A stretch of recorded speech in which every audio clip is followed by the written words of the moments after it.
Chapter 226. Yamamoto Kusakara was more seriously injured this time. He began to vomit blood. He struggled to get up from the ground. He couldn't believe what he was seeing. He had been practicing martial arts for more than 30 years. Why couldn't he take one blow from a young man in his 20s?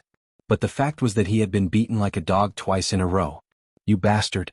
Let's go together and kill him." At Yamamoto Kusakara's order, 20 ninjas rushed to Chin Haodong with swords in their hands. A bunch of nobodies? Chin Haodong had reached the 5th level of the covert power. He didn't care about those low-level ninjas. He rushed into the crowd with the little fellow. Soon the ninjas screamed and flew into the air. Hu Shaoxian shouted and fought side by side with Chin Haodong with the purple flash sword in her hand. The two masters of the 5th level of the covert power were fighting against a low-level ninja of the 9th level of the overt power. The situation was completely one-sided. Lei Tianrui, Zhao Chengquan and the others wanted to help, but the fight was over before they could do anything. The 20 aggressive ninjas all fell to the ground. Chin Haodong and Hu Shaoxian were not kind people. They would not show mercy to those Japanese who tried to kill people and rob their treasures in Wuxia. No one was left alive. That's awesome. Lei Tianrui was so surprised that his eyeballs almost fell to the ground. It turned out that Chin Haodong and Hu Shaoxian's cultivation had reached such a high level. It was ridiculous that he had tried to rob them just now. Wasn't it like a mouse paying for a cat? Yamamoto Kusakara was even more shocked than him.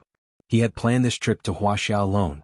He thought that a superior ninja and 20 middle ninjas were enough to complete the mission. He didn't expect that they would fail so miserably. He had failed the mission. Even if he could go back alive, he would be severely punished. He shouted at Chin Haodong crazily, "Who are you? Why do you fight against us Japanese ninjas? Aren't you afraid of death?" Chin Haodong smiled disdainfully. "It's you who will die, isn't it? Wuxia man, you forced me to do this. Let's die together." Yamamoto Kusakara roared madly and spat out another mouthful of blood. He took out a black remote control and placed his thumb on the red button. "Wuxia people, our Japanese ninjas are not so easy to deal with. Explosives have been buried under your feet. As long as I press this button, none of you will survive." Chin Haodong was shocked, but there was no change in his expression. He said lightly, "In that case, why didn't you press it?" Yamamoto Kusakara said, "Give me the treasures you got and I'll spare your lives." This was his only hope for survival. As long as he could bring the treasure of Wuxia back to Neon, the death of more than 20 low-level ninjas would not be a big deal. Otherwise, he would have to disembowel as an apology. Hu Shaoxian said, "Yamamoto Kusakara, you are a superior ninja. How could you do such a dirty thing?" Yamamoto Kusakara's expression froze. As a jonin, it was indeed embarrassing for him to threaten a martial artist with explosives. However, he couldn't care less at this point. He couldn't defeat the man, so he had to resort to this method. He yelled, "Cut the crap and hand over the treasures or you'll die." Chin Haodong said, "But how can we trust you? If you press the bomb after we give you the treasures, we'll lose our treasures and our lives." Yamamoto Kusakara said, "Don't worry about that. We Japanese ninjas value our credibility the most. We'll definitely let you go if we say we'll let you go." Bullsh*t. Hu Shaoxian swore angrily and said, "As a martial artist, you've done such a shameless thing. How can you ask us to trust your credibility? The whole world knows that you Neon people lack credibility the most." Yamamoto Kusakara said with a ferocious look, "Wuxia people, you have no room for bargaining.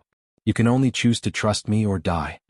Chin Haodong turned to Hu Shaoxian and said, "Trust him this time. Give him the treasures. Your life is more important."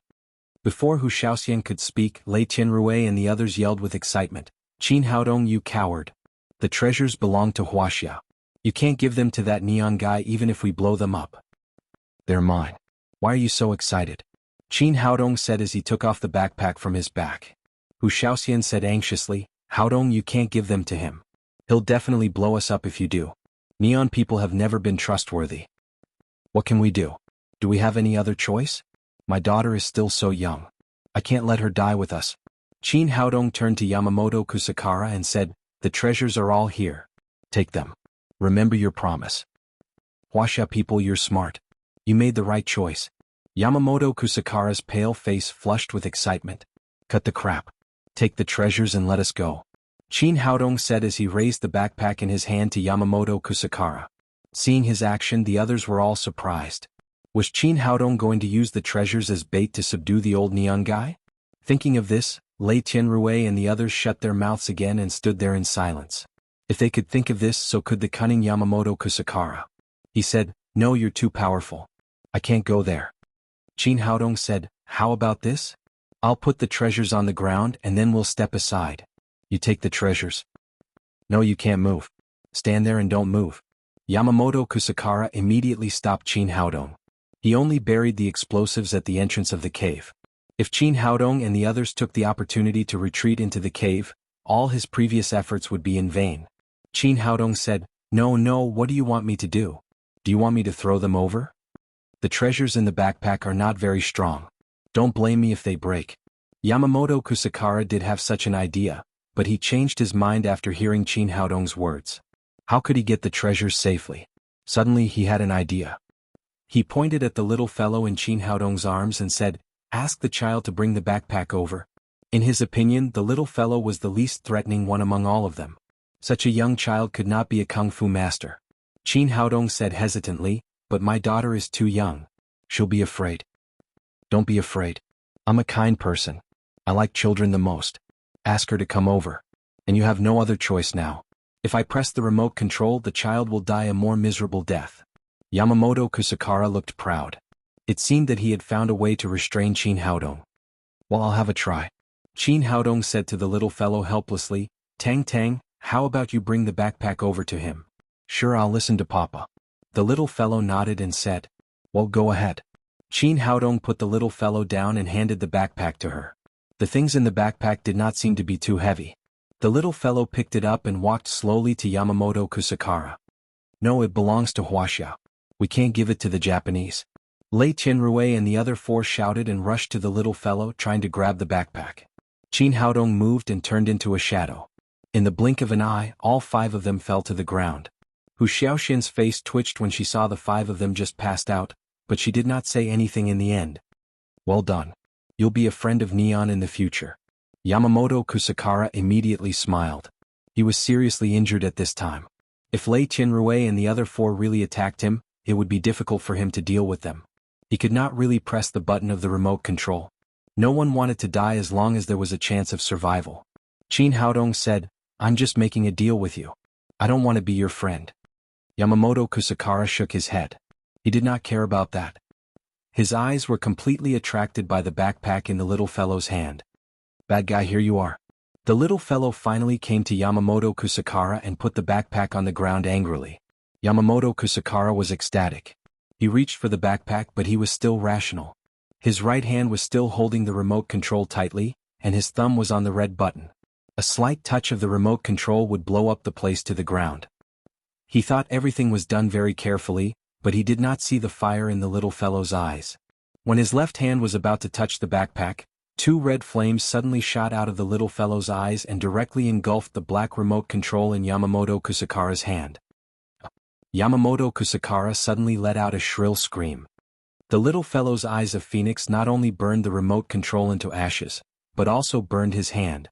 At the same time, the purple flash sword in Hu Xiaoxian's hand turned into a purple light and directly pierced the old man's throat, ending his life. "Papa, is my cooking good?" As soon as Yamamoto Kusakara died, the little fellow immediately took back the backpack and happily threw herself into Qin Haodong's arms. She had the Suzaku sacred body, so her strength was not much different from that of an adult. What she did just now was just an act. Good. Tang did a great job. She can be a star when she grows up. Qin Haodong turned to Hu Xiaoxian and said, "You also did a good job.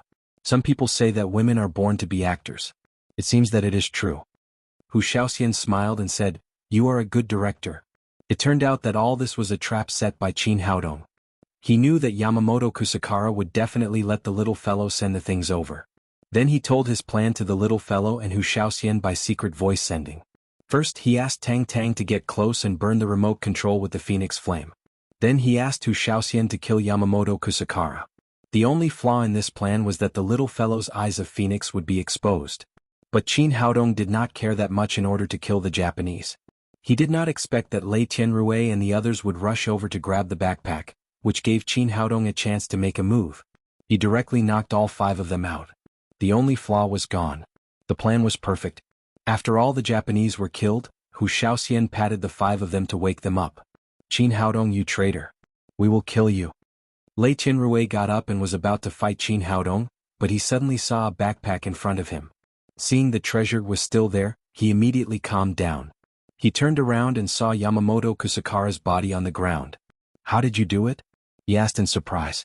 When Yamamoto Kusakara threatened them with the bomb, countless ideas popped up in his mind, but there was no other way but to fight desperately.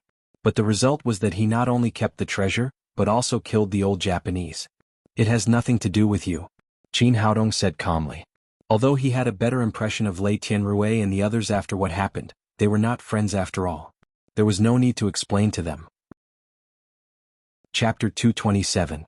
Seeing that Qin Haodong didn't want to explain, Lei Tianrui and the others didn't ask more. Fortunately, the treasure of Wuxia was finally saved, and it didn't fall into the hands of the Japanese. After leaving the cave, Qin Haodong broke the killing formation, trapping formation and concealing formation, and put all the formation flags and formation plates into his pocket. These things were very common in the cultivation world, but they were treasures on Earth. The refining materials were extremely rare, and it was almost impossible to refine them by himself.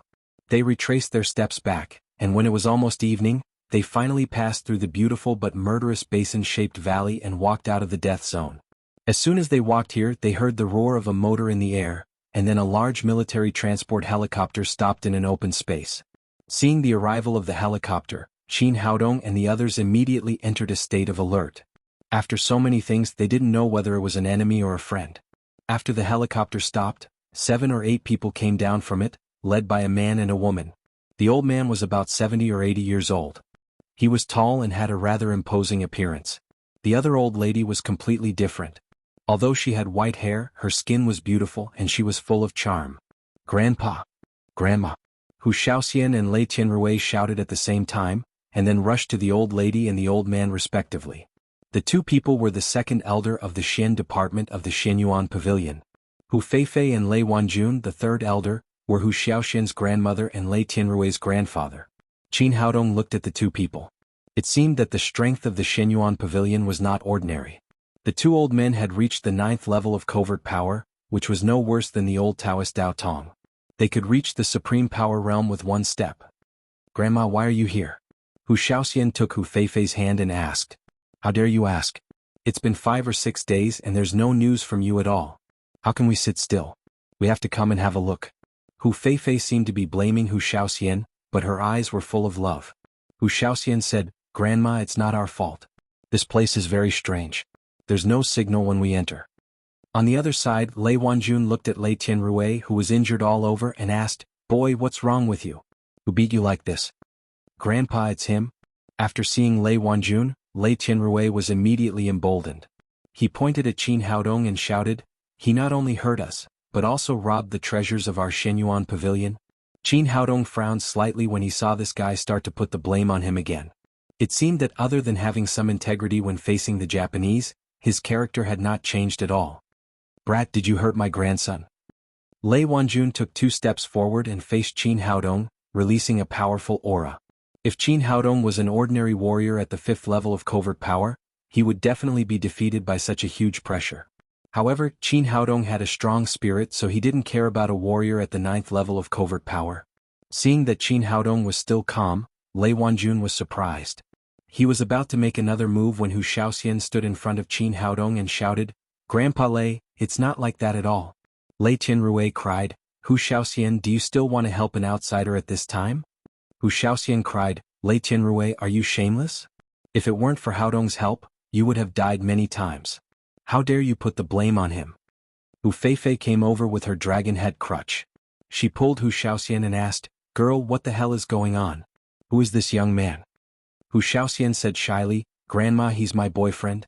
Hu Feifei asked in surprise, Your grandpa said that you were backfired by fox hypnosis. Is it this young man? That's him. Hu Shaoxian said and nodded hard. Hu Feifei looked at Qin Haodong again as if she was looking at her son-in-law. She nodded with satisfaction and said, Not bad, young man. He's perfect to be my grandson-in-law. When she heard that Hu Shaoxian was backfired by fox hypnosis, she was really worried.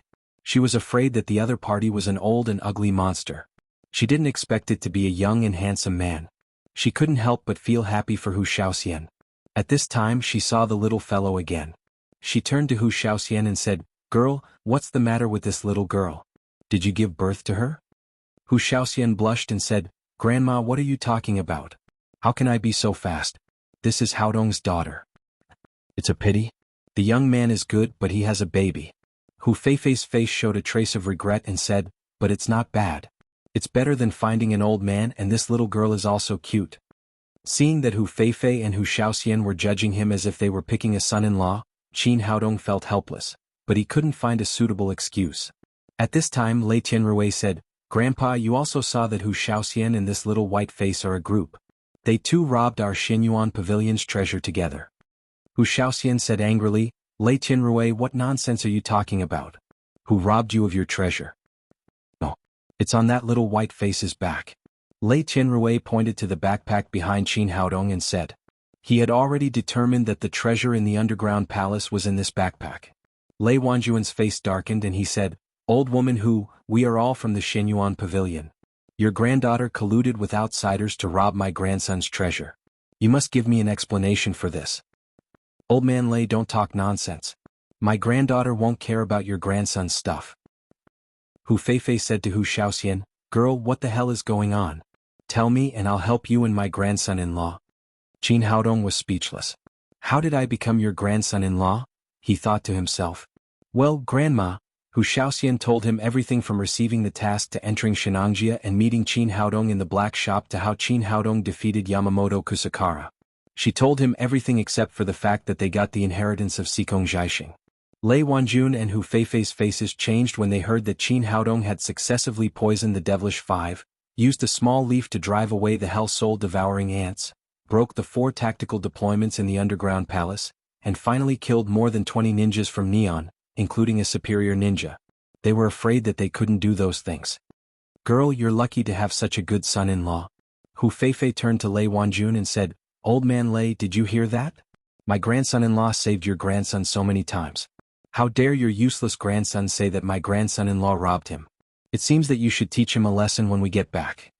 Lei Wanjun said to Lei Tianrui with a sullen face, "Is that so?" Lei Tianrui said awkwardly, "Qin Haodong did save me several times, but we paid.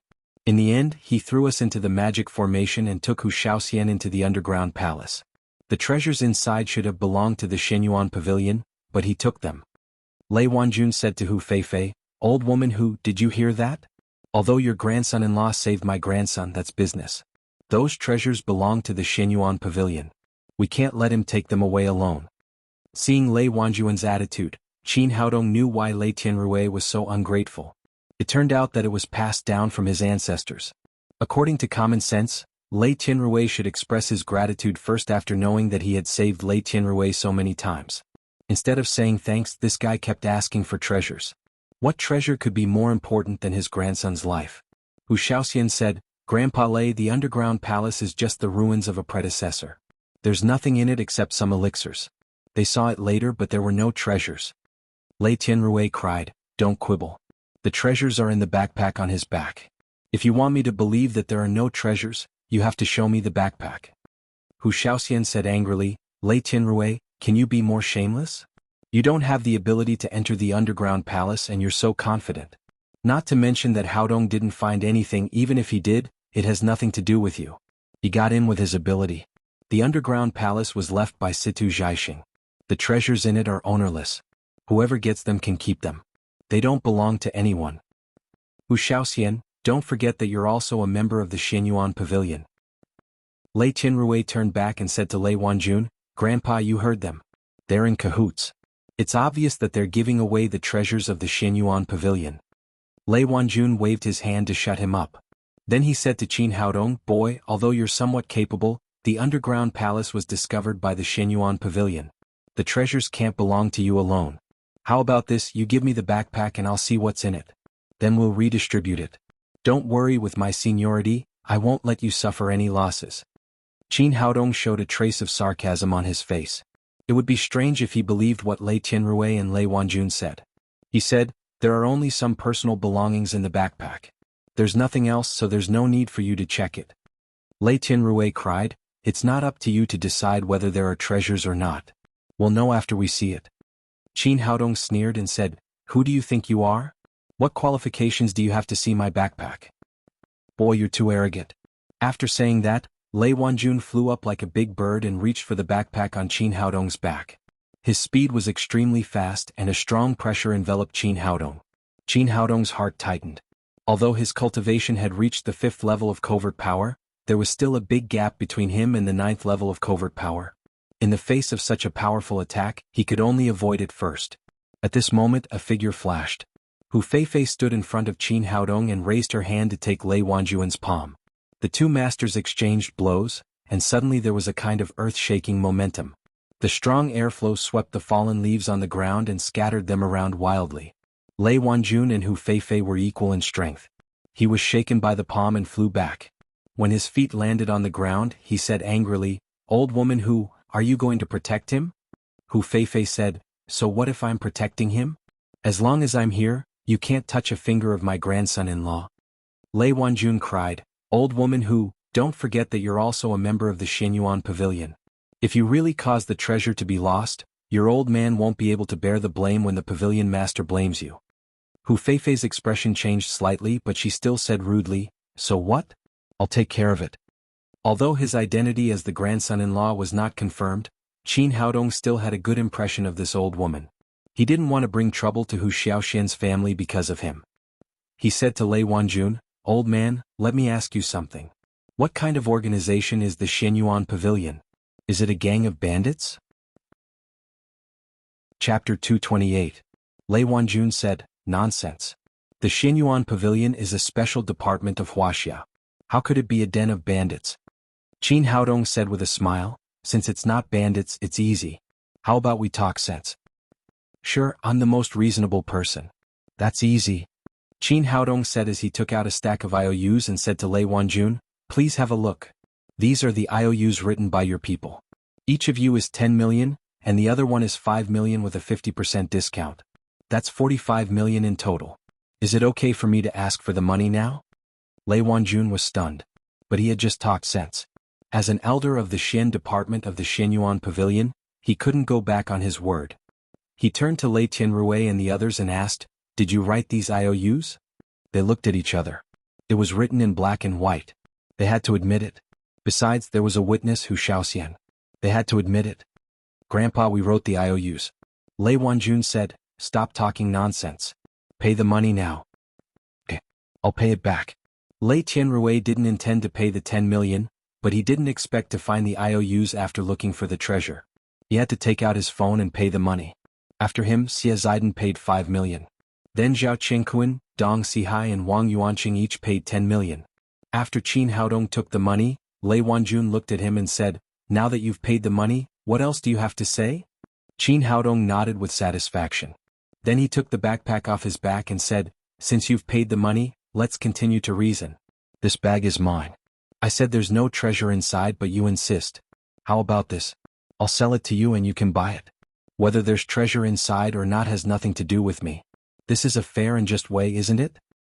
Well, Lei Wanjun wasn't sure what was in the bag. He looked back at Lei Tianrui. Lei Tianrui was sure that the treasure was in the bag. He said, "Okay.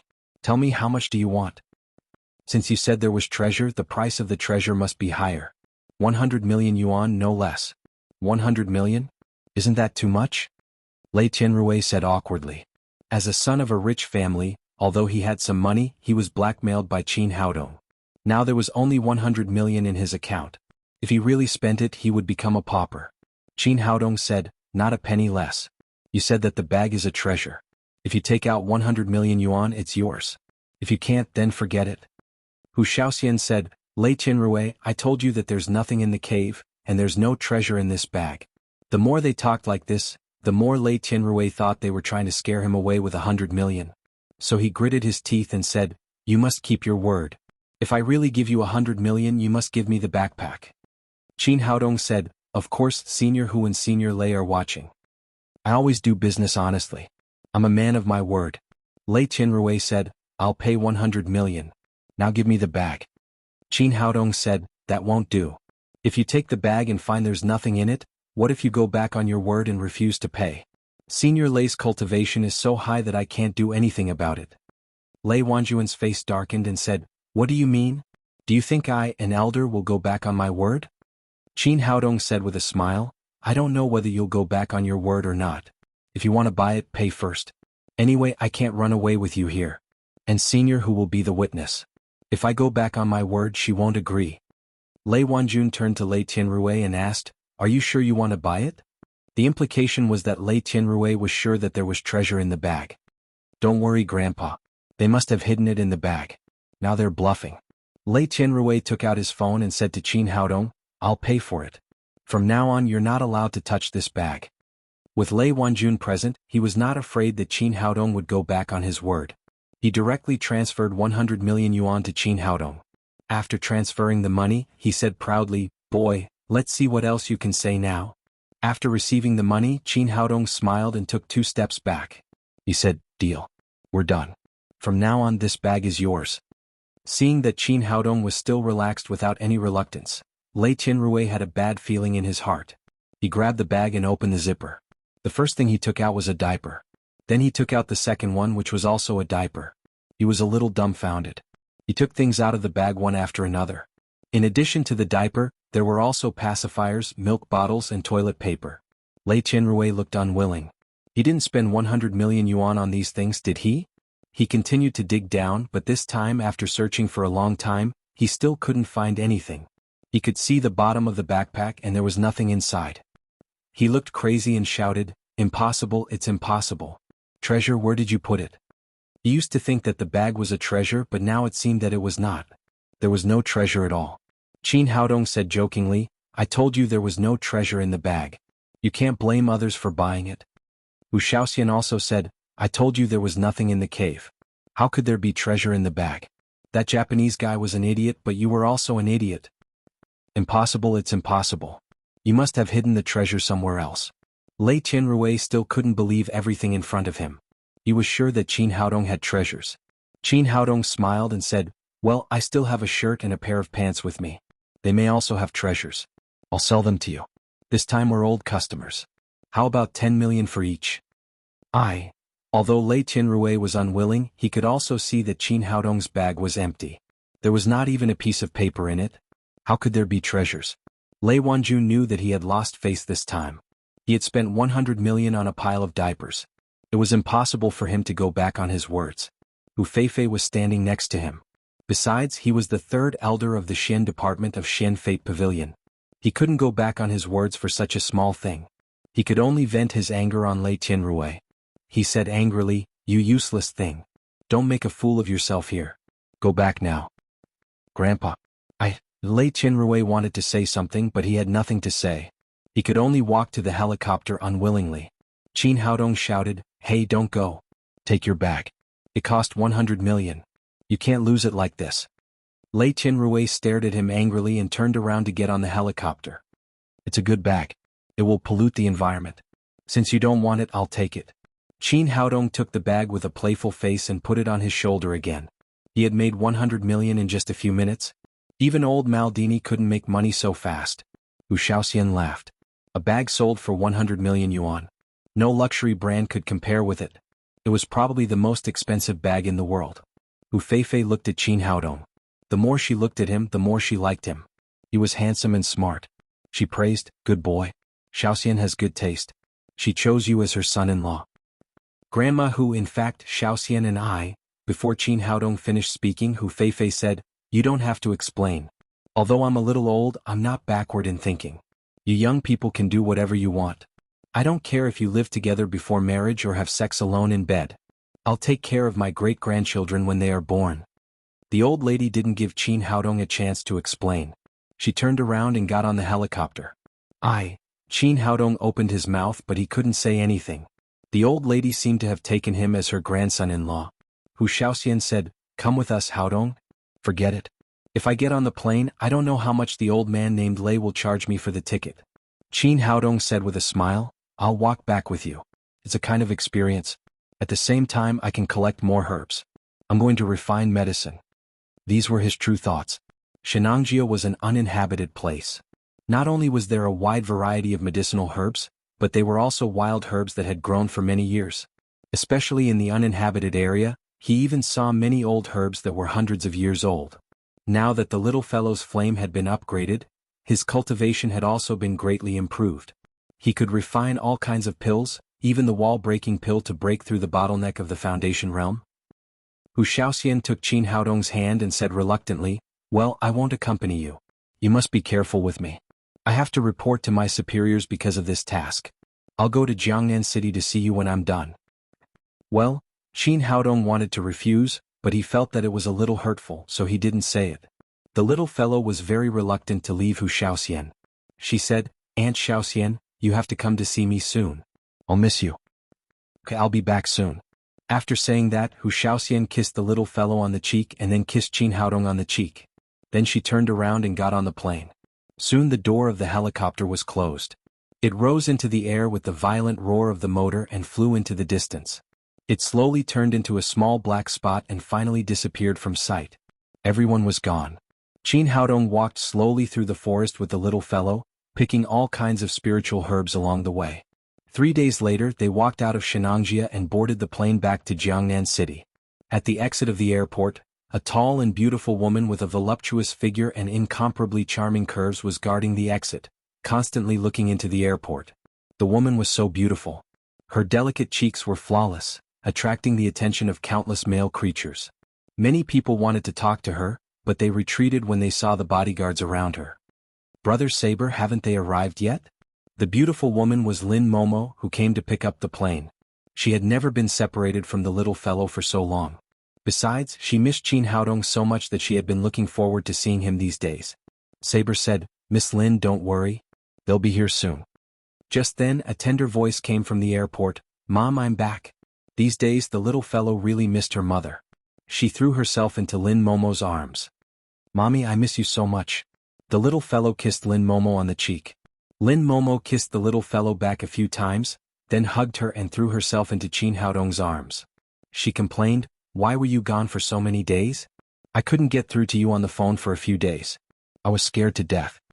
Qin Haodong kissed Lin Momo on the delicate cheek and said, "It's a bit complicated. Let's go home and talk."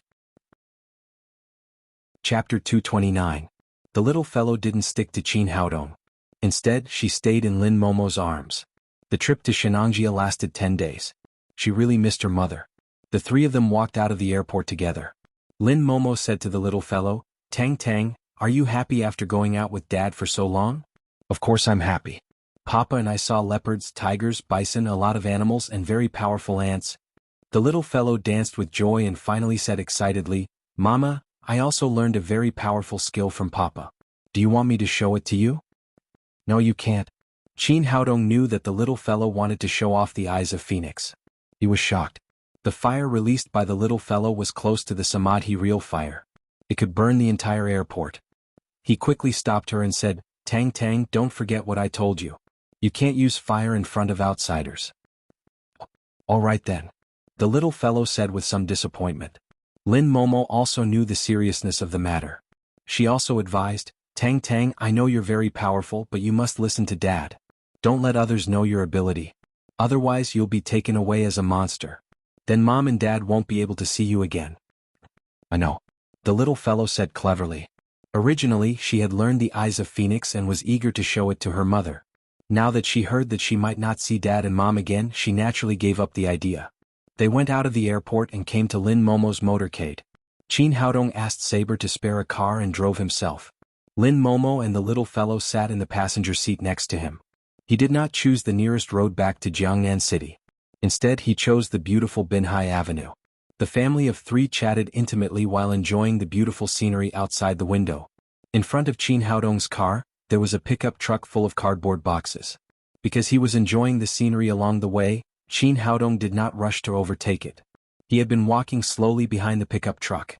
But after walking for a while, 3 black cars suddenly rushed up from behind and blocked the road in front of them, stopping the small truck. There was no way ahead. Qin Haodong's car also stopped behind the pickup truck.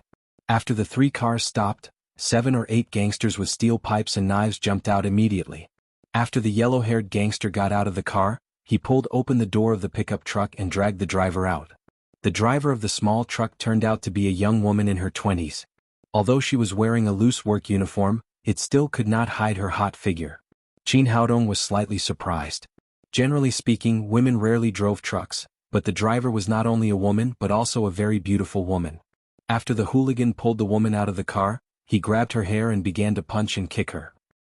The little fellow also saw all this and shouted in the car, "Papa, look, the bad guys are bullying Auntie. Hurry up and help her." A large group of men bullied a woman. Of course, Qin Haodong could not ignore such a thing. Moreover, they were blocking his way. He opened the door and got out of the car, shouting to the gangsters, "Stop." A gangster looked back at Qin Haodong and shouted arrogantly, "Get out of here. How dare you meddle in everything? Are you tired of living? Be careful or I'll beat you up too." When Qin Haodong got out of the car, Saber and others naturally followed him. Seeing that a gangster dared to disrespect his boss, Saber immediately strode over. "Boy, don't come over or I'll kill you." The gangster waved the dagger in his hand and shouted fiercely. But before he finished shouting, Saber kicked the dagger in his hand and then reached out to grab his hair and slapped him. The gangster's mouth was full of blood and his teeth fell. Seeing that his men were beaten, the yellow-haired gangster let go of the female driver and turned to Qin Haodong and shouted arrogantly, "Boy, don't think you're great just because you have some money. We're from Wilson Company. You can't afford to offend us. Listen to me and get out of here, or you'll have to bear the consequences." Qin Haodong touched his nose and turned to Lin Momo and said, "What does Wilson Company do? Is it so powerful?" Lin Momo said, "Wilson Company is a large multinational pharmaceutical company with a branch in Jiangnan. They have no business with our Lin's group. I don't know the specific situation. A pharmaceutical company had so many gangsters. It was not a good thing." Qin Haodong said to the yellow-haired gangster, "Let the woman go and get out of here." Seeing that Qin Haodong wanted to save the woman, the yellow-haired gangster's face changed and he shouted, "It seems that you don't want to live. You even dare to meddle in the affairs of Wilson Company." Then he waved his hand and shouted to the gangsters behind him, "Let's kill him together." Qin Haodong didn't know whether these gangsters had no brains or were used to being arrogant. They really rushed to Qin Haodong's side. Saber and the others naturally would not be polite to such people. They beat these gangsters up in a few moves. The yellow-haired gangster's arm was broken by the saber. Only then did he see the reality in front of him. He shouted to Qin Haodong, "Boy, wait and see. You won't have a good life if you offend our Wilson Company." After uttering these harsh words, he took his defeated subordinates to the car and ran away. The gangsters left. The female driver stood up from the ground, tidied her messy hair and said to Qin Haodong, "Little brother, thank you very much. Otherwise, I would have been finished today." Qin Haodong saw the woman's face clearly. She was really beautiful, but there was a trace of inextricable sadness between her eyebrows. He said, "It's a piece of cake. If you don't have anything to do, leave quickly. Otherwise, there will be trouble when those people come back. Little brother, thank you for saving me. Can you tell me your name and phone number? I'm in a hurry today. I'll invite you to dinner another day." "My name is Qin Haodong. It's not a big deal." Qin Haodong could see that the woman's economic conditions were not well off. Otherwise, how could a woman's beautiful nature make her wear a work uniform? "Goodbye, little brother. I'll see you another day." The woman seemed to be really in a hurry. She didn't ask Qin Haodong's phone number. She turned around and was about to leave. But after a few steps she suddenly turned around and said excitedly, "Your name is Qin Haodong. Are you the medical sage?" Qin Haodong was slightly surprised. He didn't expect that the woman knew him. He said, "It's me. Medical sage, I beg you please save my daughter." The woman knelt down in front of Qin Haodong and burst into tears. Qin Haodong helped the woman up and said, "Don't worry. Tell me slowly." The woman said, "Medical sage, my name is Lu Yage. I have a 5-year-old daughter who has been suffering from leukemia for 3 years. Because of the child's illness, I often read news about doctors on the internet. I know that you are the medical sage and that you can cure old Maldini's illness without surgery. Your medical skills are superb. You are a miracle-working doctor. Please save my daughter. She is only 5 years old. You must save her." After Lu Yage finished speaking, she was already sobbing. As a mother, Lin Momo's heart was softened by her crying. She said to Qin Haodong, "Haodong, she is so pitiful. Please help her daughter." The little fellow also said, "Yes, Papa, please help this aunt and save that little sister." Qin Haodong naturally would not refuse this poor woman. Qin Haodong said, "You go back first. I'll go home after seeing the patient." Then he asked Saber and others to escort Lin Momo home, and he got in Lu Yage's pickup. Lu Yage sat in the driver's seat, wiped the tears from the corners of her eyes, and then began to start the car and drive forward. Seeing her skilled movements and good driving skills, Qin Haodong said, "It seems that you are an old driver. Have you been driving for a while?" Lu Yage said, "I've been working to earn money since Nyonyo was ill. It's been almost 3 years." Qin Haodong asked curiously, "Shouldn't a woman choose a service industry to work? And I think you look like a person with higher education. How did you become a driver?" "You're right. I graduated from Jiangnan College of Foreign Languages and worked as a translator in a foreign company. But the time requirement for translation is very high. I must be present when others have something to do. After the child was ill, my time could not be guaranteed. After several consecutive absences, I was fired. At first, I also tried the service industry. First, I earned little, which was not enough to see a doctor for my child. Second, I was often harassed in the service industry. Later, I simply bought a pickup truck to do transportation. Although it was hard, I earned a little more and I didn't have to worry about being harassed." Qin Haodong still understood this point. A woman who was too beautiful was also troublesome. At the same time, he also had a little admiration for Lu Yage. It was really rare for a woman who could completely rely on her face to earn money by her own hands. "Why are you making money alone? Where's the child's father?" "Her father?" Lu Yage's face showed a trace of sadness and sarcasm. "He originally disliked me for having a girl. On the day he knew that Nyonyo had leukemia, he disappeared and there is no news from him until now." After listening to her, Qin Haodong sighed secretly. It seemed that Lu Yage really had a taste of a beautiful woman's life. She was unlucky. Her daughter was ill and she met such a scumbag. Feeling that this topic was a little heavy, Qin Haodong said again, "What's the matter with those gangsters just now? Why are they looking for trouble with you?" "They are from Wilson Company. The reason why they are looking for trouble with me is that I robbed their way of making money." Lu Yage began to tell, "Wilson Company is a well-known large pharmaceutical company in the world. Their best medicine is called Constantine, which is currently an effective medicine against leukemia. But this kind of medicine is too expensive in Wuxia. A bottle costs more than 20,000 yuan, and it takes about a month to take it. If you take the generic medicine from Tianzhu, the price is 200 yuan a bottle, which is 100 times the price difference." "Why is there such a big difference?" As a doctor, Qin Haodong was also shocked by the more than 20,000 yuan a bottle of medicine. He asked, "What about the effect? The generic medicine should not be as good as the original medicine, right?" Lu Yage said, "There is almost no difference in the effect.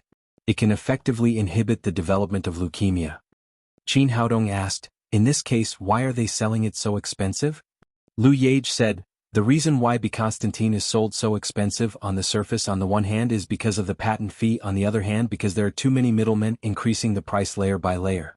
From the root point of view, it is because these pharmaceutical companies do not aim at curing diseases and saving people at all. They have only one goal, which is to maximize profits. As long as they can make money, they don't care about the lives of ordinary people. The cost of a bottle of medicine is less than 200 yuan, and they sell it for more than 20,000 yuan. Leukemia patients need such a bottle of medicine every month. In 12 months a year, there are more than 4 million leukemia patients in Wuxia, which is an astronomical figure." Chapter 230. Speaking of this, her face showed strong hatred. "This is a life-saving medicine, but those black-hearted businessmen sell it so expensive. In order to cure the disease, I don't know how many families have been ruined. Those who have property sell their houses and land, and those who have no property can only wait to die." As a doctor, Qin Haodong naturally felt bad when he heard Lu Yage's complaint. He asked again, "Since Wilson Company is so profitable, why do they keep these gangsters?" "Because Wilson Company's medicine is too expensive, leukemia patients often go to their company to demonstrate and complain. The police can't do anything about these patients. They even sympathize with these patients and can't bear to drive them away. Huang Weili, the general manager of Jiangnan district of Wilson Company, is a mercenary villain. He never pays attention to the life and death of patients. At this time he uses these gangsters to drive away the patients who demonstrate. These people are his thugs." "Oh?"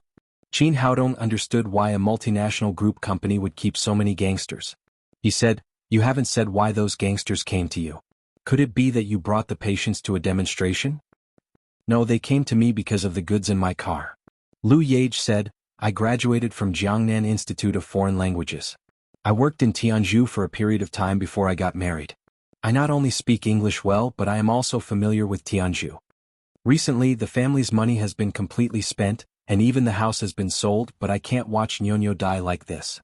Later, I heard from my friends that the generic medicine in Tianjin was very effective and cheap, so I bought some from Tianjin. After trying it, it was really good. This time I found a sum of money, and then bought a large number of imitation Baikang Sting from Tianjin. I want to take some back for my own use and some for the sick patients. I will sell them at the original price for those who are in difficulty, and I will add a few hundred yuan for those who are in better condition. After all, Nyonyo and I also have to live. Qin Haodong asked, "Is this what you mean by robbing Wilson Company's source of money?" "Yes, if I sell a bottle of imitation medicine here, he will sell a bottle of genuine medicine less, and earn more than 20,000 yuan less. I don't know how, but Wilson Company got the news that I could buy generic drugs. First, they told me that as long as I didn't buy generic drugs from them, they could sell me genuine drugs at the price of 200 yuan. However, I couldn't just watch them die, so I refused. Later they found a lot of hooligans to threaten me, but I didn't agree. Just now, these hooligans were able to find me. It seems that they wanted to kill me. If you hadn't arrived just in time, I might have been dead or crippled." At this point, Lu Yage couldn't help crying again. "In fact, it doesn't matter if I die. It's a pity that Nyonyo is too young. How pitiful it would be to leave her alone in the world." Qin Haodong didn't feel good when he heard that. At the same time, he had a better impression of this woman. She could have gotten the genuine low-price medicine, but she was willing to risk her life to get the imitation medicine for other patients. Her kindness was really commendable. He patted Lu Yage on the shoulder and said, "Don't worry, I will cure your daughter." "Really, Dr. Qin, can you really cure my daughter?" Lu Yage asked with tears in her eyes, full of maternal love and hope. "Of course it's true. I have cured a child with leukemia before. He is recovering well now, just like a healthy child." "Thank you, Dr. Qin. Nyonyo is finally saved." Lu Yage cried excitedly again, but this time she cried with joy. They had been suffering for so many years and now they finally saw hope. After calming down, she wiped the tears from the corners of her eyes, and then suddenly accelerated. She wanted to take Qin Haodong back to her home as soon as possible, so that her daughter could be relieved of her pain as soon as possible. Lu Yage's home was in a small courtyard on the outskirts of the city. Although it was a little far from the urban area, the rent was cheap.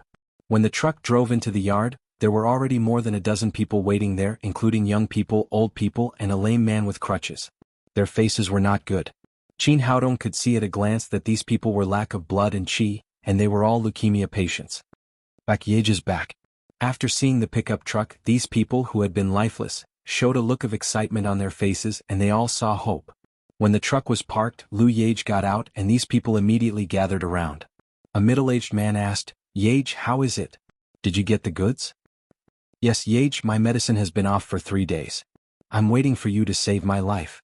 The lame man said eagerly, "Don't worry, the medicine is in the car, enough for you.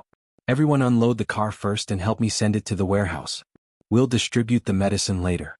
After Lu Yage finished speaking, she began to ask everyone to unload the car together. Many people made light work. Soon the whole car of medicine was sent to a small warehouse next to it. "Yage, when will the medicine be distributed?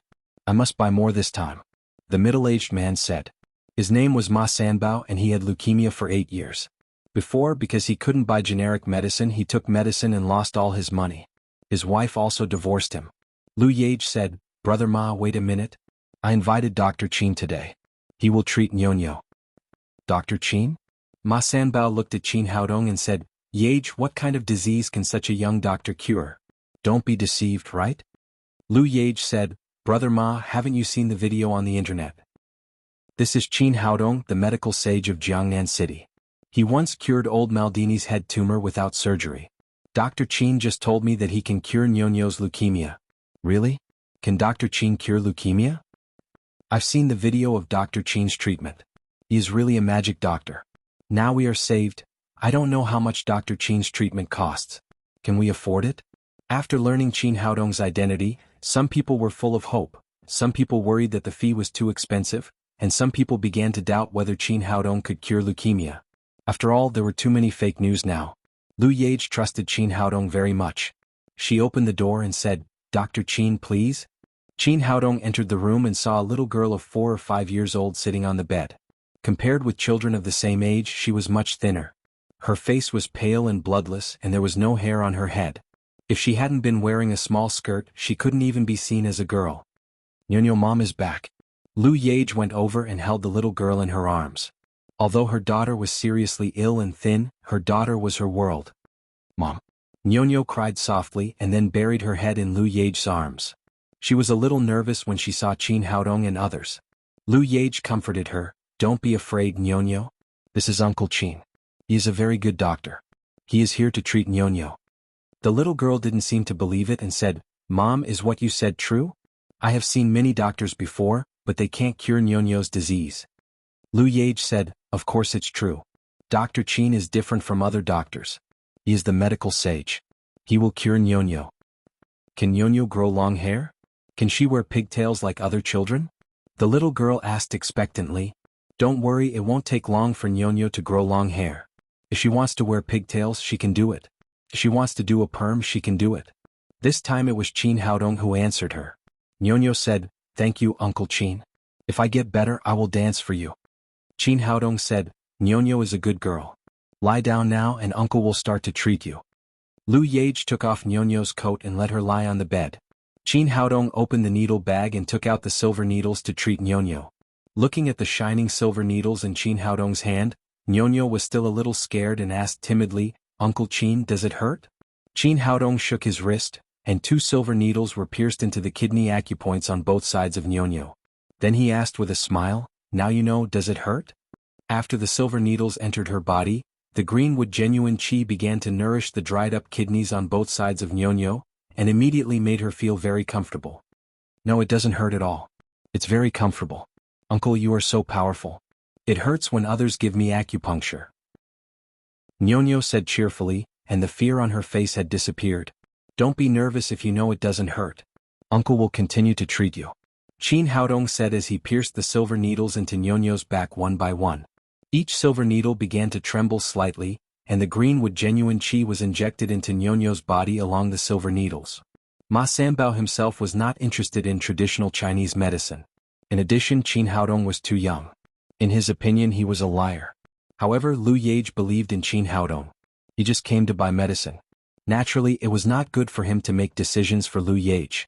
He could only watch, waiting for Qin Haodong's treatment to fail and stand up to expose the true face of the liar.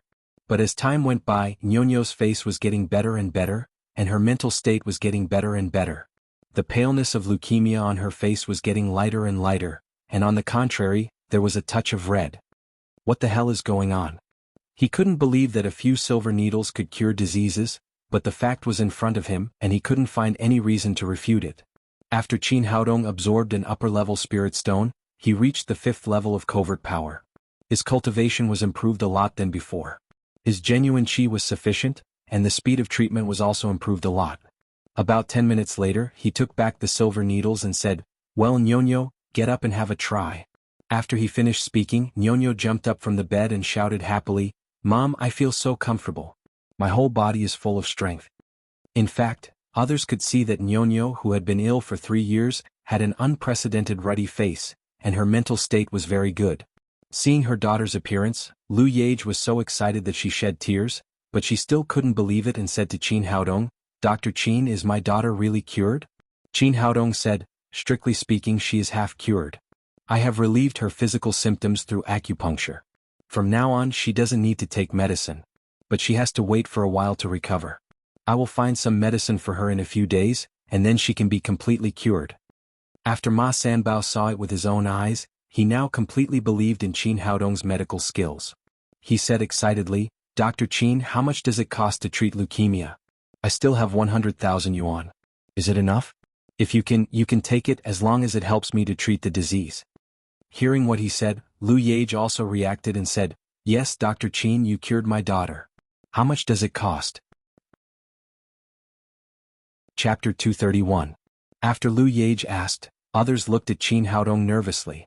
At this time, these people had seen the hope of curing their leukemia, but if Qin Haodong asked too high a price, they could do nothing. Qin Haodong smiled and said, "It's not easy for you to take care of a child alone. I treat Nyonyo for free." "Thank you, Dr. Qin. Thank you so much." Lu Yage was extremely grateful. She had sold her house to treat her daughter's illness over the years. She was in debt and was really in a desperate situation. She was about to kneel down and kowtow, but was pulled up by Qin Haodong. Poor children matured early. Although Nyonyo was only 5 years old, she was very sensible. She said to Qin Haodong, "Uncle Qin, let me dance for you." After saying that, she tiptoed and jumped on the bed. Because of her family's financial difficulties, she did not learn dance professionally. She learned it completely from the TV. However, the little lass was indeed talented in this area. She danced methodically and looked very good. Lu Yage and Nyonyo were happy, but other people were still worried. Qin Haodong could give the poor mother and daughter free treatment, but could he give them free treatment?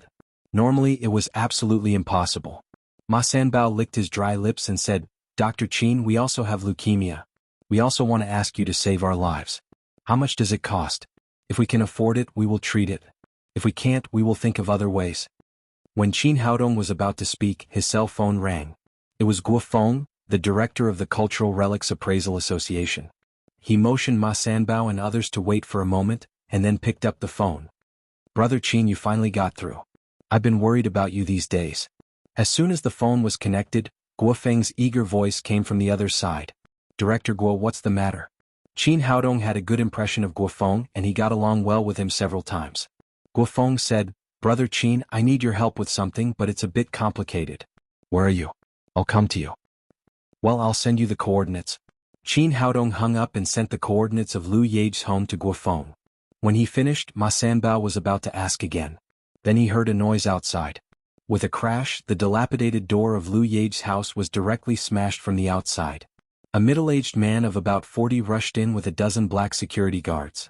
Ma Sanbao and the others who came to ask for medicine did not all enter the house. The cripple and another man who did not believe in traditional Chinese medicine were smoking and chatting outside.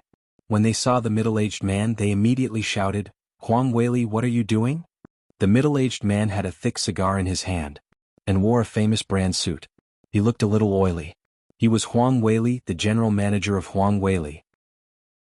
Huang Weili blew a smoke ring and said with a proud face, "Where is Lu Yage, the bitch? Let her come out quickly or I'll burn her chicken coop." When the people in the room saw Huang Weili coming, they all rushed out. "Huang Li is in Nyo," he said. Huang Hao, you are not welcome in my house. Get out of here. Look at this broken house of yours. Even my dog kennel is better than yours. If you didn't invite me, I wouldn't have come." Huang Weili said disdainfully, "I don't want to talk nonsense with you. Hand over the fake medicine you got, or don't blame me for being rude." Everyone understood that this guy came for the batch of medicine that Lu Yage had just brought back. Lu Yage said, "I don't know what you're talking about. I don't have medicine at home." Although Nyonyo's illness had been cured by Qin Haodong, she had spent 300,000 yuan to buy these Baikong Sting from Tianzhu, and Ma Sanbao and others were still waiting. She couldn't give them to Huang Weili and others for nothing. "Bitch, you dare to be stubborn when you're about to die." Huang Weili waved his hand and said to his men, "Break the truck and see if there's anything inside." The security guards behind him had been prepared. They were all carrying sledgehammers, pliers and other tools in their hands. They got the order and knocked open the truck's compartment. They found that it was empty and there was nothing inside. The head of security turned around and said, "Manager, there's nothing in the truck. It must have been unloaded." Huang Weili looked at Lu Yage and cried, "Bitch, tell me where you hid the medicine." "I said there's no medicine at all," Lu Yage said firmly. But the people behind her were different. These medicines were their lives. For fear of being taken away by Huang Weili, some people involuntarily looked at the warehouse next to them. Even some people had slowly moved there and blocked the door of the warehouse with their bodies. Huang Weili was also an old fox. How could he not see that the medicine was in the warehouse? He pointed to the door of the warehouse and shouted to the head of security, "Break it for me and see what else they have to say." More than a dozen security guards immediately rushed to the warehouse like wolves and tigers. Although Ma Sanbao and others wanted to stop them, they were ill all year round. How could they be the opponents of these strong security guards? They were quickly scattered to one side. The head of security swung the sledgehammer in his hand and directly smashed a hole in the door of the warehouse. Just as he was about to hammer again and smash the door of the warehouse directly, he suddenly felt his neck tighten, and then the whole person flew out. Of course it was Qin Haodong who did it. He couldn't stand the rogue behavior of Wilson Company. He put down all the security guards to the ground in a few seconds. Huang Weili was still arrogant and winning. In his opinion, these patients could not be opponents of his security guards at all. As long as he got this batch of medicine, a large sum of money would inevitably flow into his pocket. But he never dreamed that the more than a dozen security guards he had brought would be beaten by this young man in the blink of an eye and crawl all over the ground. Seeing Qin Haodong coming to him, he took 2 steps back in panic and cried, "Who are you? What are you doing? I told you that it's illegal to hit people." Qin Haodong said coldly, "Don't care who I am. Get out of here with your people." Since Qin Haodong didn't do anything to him, Huang Weili's heart finally calmed down. He shouted, "Boy, I'm telling you, I'll call the police. If you dare to touch me, the police will take you in." Qin Haodong frowned and was about to throw the guy out. At this time, a siren sounded and 2 police cars drove into the small yard. After the cars stopped, 6 or 7 policemen got out of the cars, led by Nalan Wuxia, the captain of the crime squad. Nalan Wuxia got out of the car and saw Qin Haodong at a glance. She was slightly stunned. This guy had disappeared quietly for more than 10 days and couldn't be contacted by phone. Now he finally came out. But now she was on official business, so she just glared at Qin Haodong and didn't rush to greet him. Seeing the police coming, Huang Weili immediately had a backbone. He ran to Nalan Wuxia with a charming smile and said, "Captain Nalan, you're here. These unruly people are unreasonable. We can't do without the help of the police." Lu Yage said angrily, "Who are you calling unruly people? You brought people to smash the door of my house. You brought people to smash the warehouse of my house. You are robbing. How can you say we are unruly people?" Huang Weili said arrogantly, "Lu Yage, you know what's going on. You brought back so many fake medicines and caused great losses to our company. 1 bottle is more than 20,000 yuan. You brought back so many fake medicines. How many years can you be sentenced to? I don't think you can get out of it in your life." Turning around, he said to Nalan Wuxia with a flattering face, "Captain Nalan, don't be fooled by this woman's appearance. She's actually a fake medicine dealer. Fake medicine is not a trivial matter. She may die if she takes it." Ma Sanbao cried, "Huang Weili, don't talk nonsense. The medicine brought back by Yage is no worse than your medicine. We rely on this medicine to save our lives. How can it be fake medicine?" Huang Weili cried, "Only the Baikang sting produced by our company is authentic medicine. Other channels are fake medicine. Lu Yage secretly got it from abroad. If it is not fake, what is it? You have the nerve to say that your company's medicine is authentic. The medicine of Yage costs 200 yuan a bottle. You all charge more than 20,000 yuan a bottle, and the effect is the same. You are a black-hearted enterprise. If your medicine is cheaper, who will go abroad to get medicine? If you don't let us take the medicine, do you want us to wait for death? That's right. The medicine produced by you can only take more than 20,000 yuan for a month. How can we poor people afford it?" His words, like a bomb thrown into the toilet, immediately aroused public indignation. The patients in the hospital stood up to refute with righteous indignation. Huang Weili sneered and said, "Don't talk nonsense. If it is not our company's medicine, it is fake medicine. The patent of Baikang Sting belongs to our company. We can sell it for as much as we want. If you can afford it, you can eat it. If you can't afford it, don't eat it. Now society is like this. If you have money, you can live comfortably. If you don't have money, you can die. Who asked you to be poor? Bastard, I will fight with you. Even if I die, I will take you to hell with me." Ma Sanbao was completely irritated by Huang Weili. He roared and rushed to him. Nalan Wuxia reached out and stopped Ma Sanbao. Although she also hated Huang Weili's profit-seeking face, it was her duty after all. Moreover, the Municipal Bureau had held a special meeting on the Wilson Company's drug case, asking her to cooperate with Huang Weili to deal with the counterfeit drug case related to Baikang Sting. Huang Weili cried, "Captain Nalan, have you seen the faces of these unruly people? They don't have money to take medicine, but they are still so righteous. My men were injured by them just now, especially that little white face. We must catch him. And Lu Yage, who sold so many fake medicines, must bear legal responsibility." At this time, the faces of Lu Yage and others changed. Ma Sanbao and others were a little better. They were all leukemia patients. Generally speaking, they would not be arrested and sent to prison. But Lu Yage was different. She was a healthy person. If the fake medicine case was confirmed, the consequences would be unimaginable. It was likely that, as Huang Weili said, she would stay in prison for a lifetime. Qin Haodong glanced at him disdainfully, stepped forward and said, "Officer Nalan, these people broke into private houses. They not only smashed the door but also smashed the door of a warehouse. I thought they were robbed, so I taught them a lesson. Should these people be arrested according to the law?" Huang Weili said, "Nonsense. We are official employees of Wilson Company. We are here to check fake medicine. Qin Haodong said, check fake medicine. We are in a private house. How can there be fake medicine? Do you want to deny it? Huang Weili said arrogantly, the fake medicine is in that warehouse. Our people can see it clearly. It's useless to deny it. Just wait to go to prison. He turned to Nalan Wuxia and said, Captain Nalan, the fake medicine is in that warehouse. The evidence is conclusive. Hurry up and arrest them. Chapter 232. Nalan Wuxia was a little entangled. She had always been impartial when it came to illegal crimes, but now she had a feeling that she couldn't bear it. She had made a serious investigation into the counterfeit drug case of Wilson Company. From the legal point of view, these Baikang stings smuggled from Tianzhu were indeed counterfeit drugs.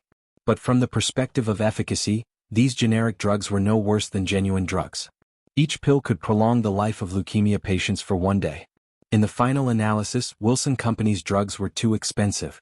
A bottle cost more than 20,000 yuan, which was simply sucking the blood of ordinary people. Leukemia patients really had no choice but to take risks. Otherwise, who would be willing to buy generic drugs when there was genuine drugs? From the perspective of survival, these leukemia patients just worked hard to survive. What was wrong with them? Because of this, she had turned a blind eye to the counterfeit drug case these days. She had not arranged the police to investigate the clues related to Baikang's sting at all. But now she couldn't. The staff of Wilson Company had found the counterfeit drugs and caught them in the act, forcing her to deal with it. After all, Wilson Company was a large multinational company.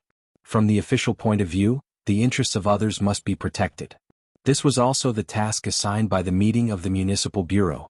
She believed that what Huang Weili said was true. The generic drugs that Lu Yage brought back must be hidden in that warehouse. But if these drugs were really seized, then the eager leukemia patients in front of her might say goodbye to the world. From this point of view, she would become the murderer of these people. Nalan Wuxia had been a policeman for so many years, but she had never been so entangled as she was now. Huang Weili seemed to see her thoughts. He slowly stopped smiling and said in a cold voice, Captain Nalan, you don't want to use your power for personal gain, do you? Now there are stolen goods. If you can't protect the legitimate interests of our Wilson Company, we will complain to the Municipal Public Security Bureau and even Jiangnan City about your police inaction. Qin Haodong also saw Nalan Wuxia's embarrassment.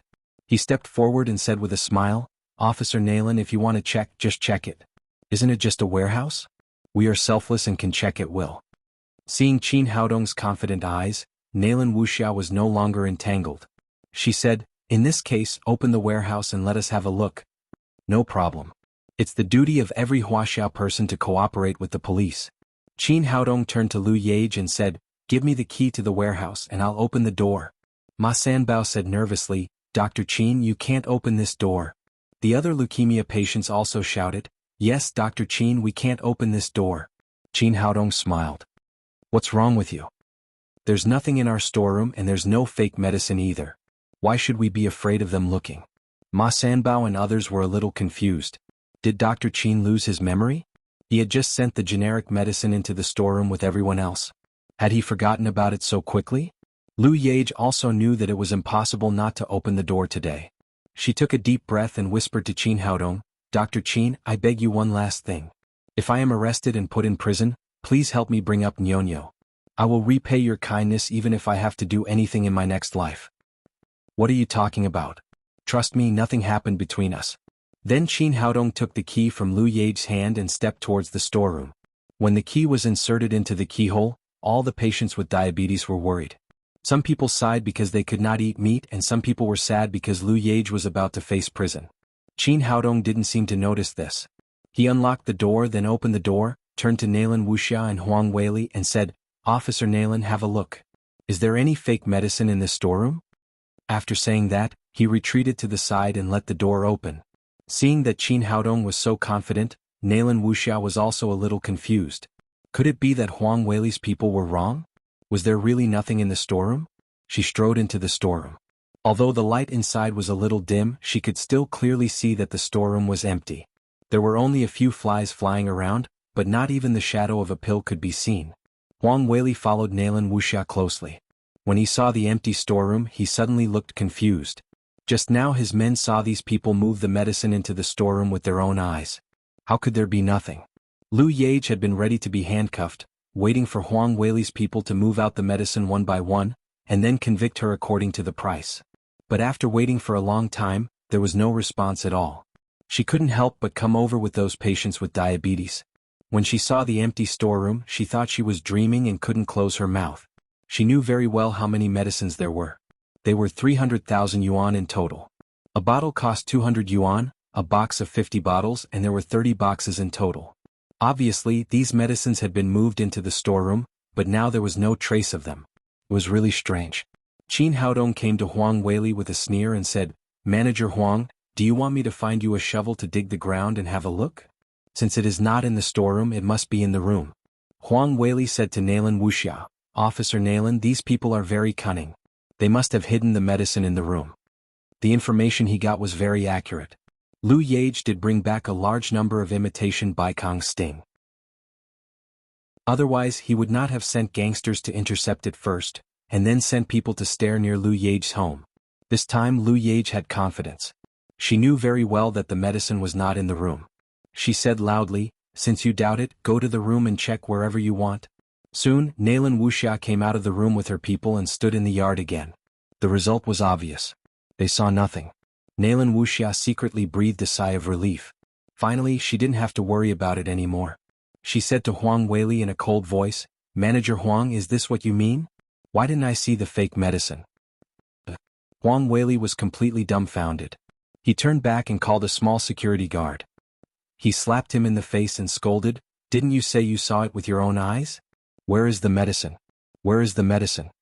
The small security guard covered his face and said, "Manager, I did see it, but, he had been staying near Lu Yage's home and secretly watched with binoculars.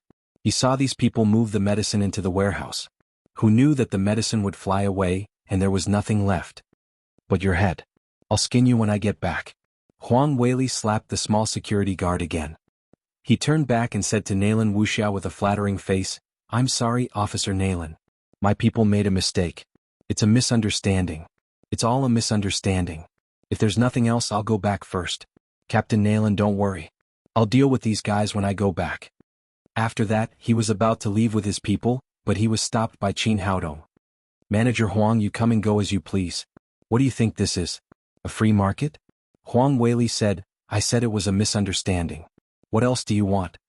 Qin Haodong said with a black face, "You broke into the house with your people. First, you smashed the door and then you smashed the warehouse door. Do you think it's a misunderstanding? Today you must apologize first and then compensate, or you can't go out of this door." Seeing the situation reversed, the leukemia patient standing behind Qin Haodong began to feel proud and shouted, "You must apologize and compensate for the loss."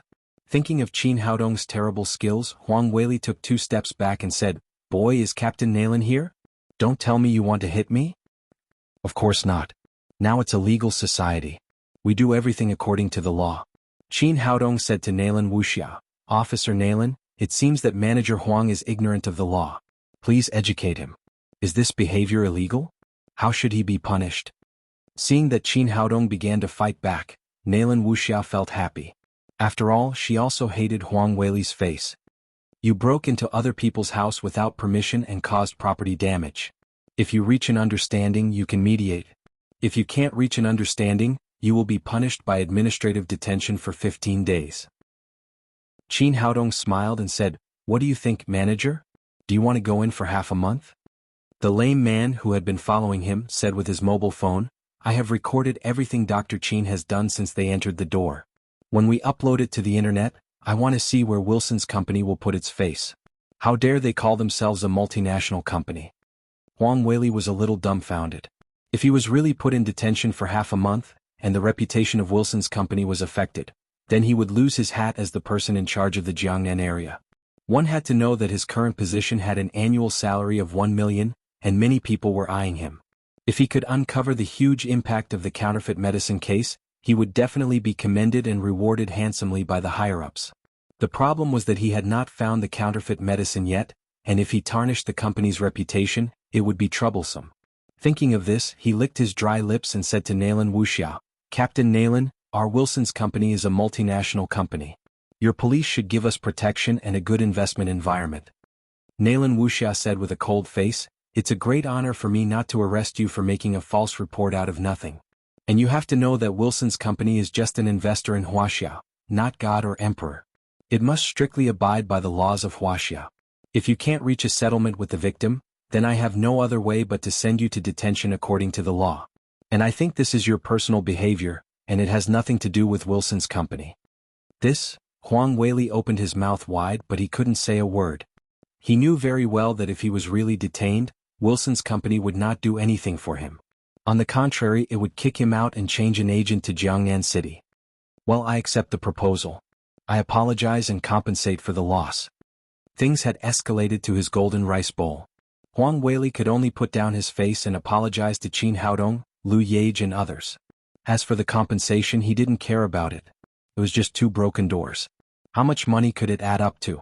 It was not as much as a meal for him. I'm sorry, I was wrong this time. Huang Weili apologized to Qin Haodong and Lu Yage.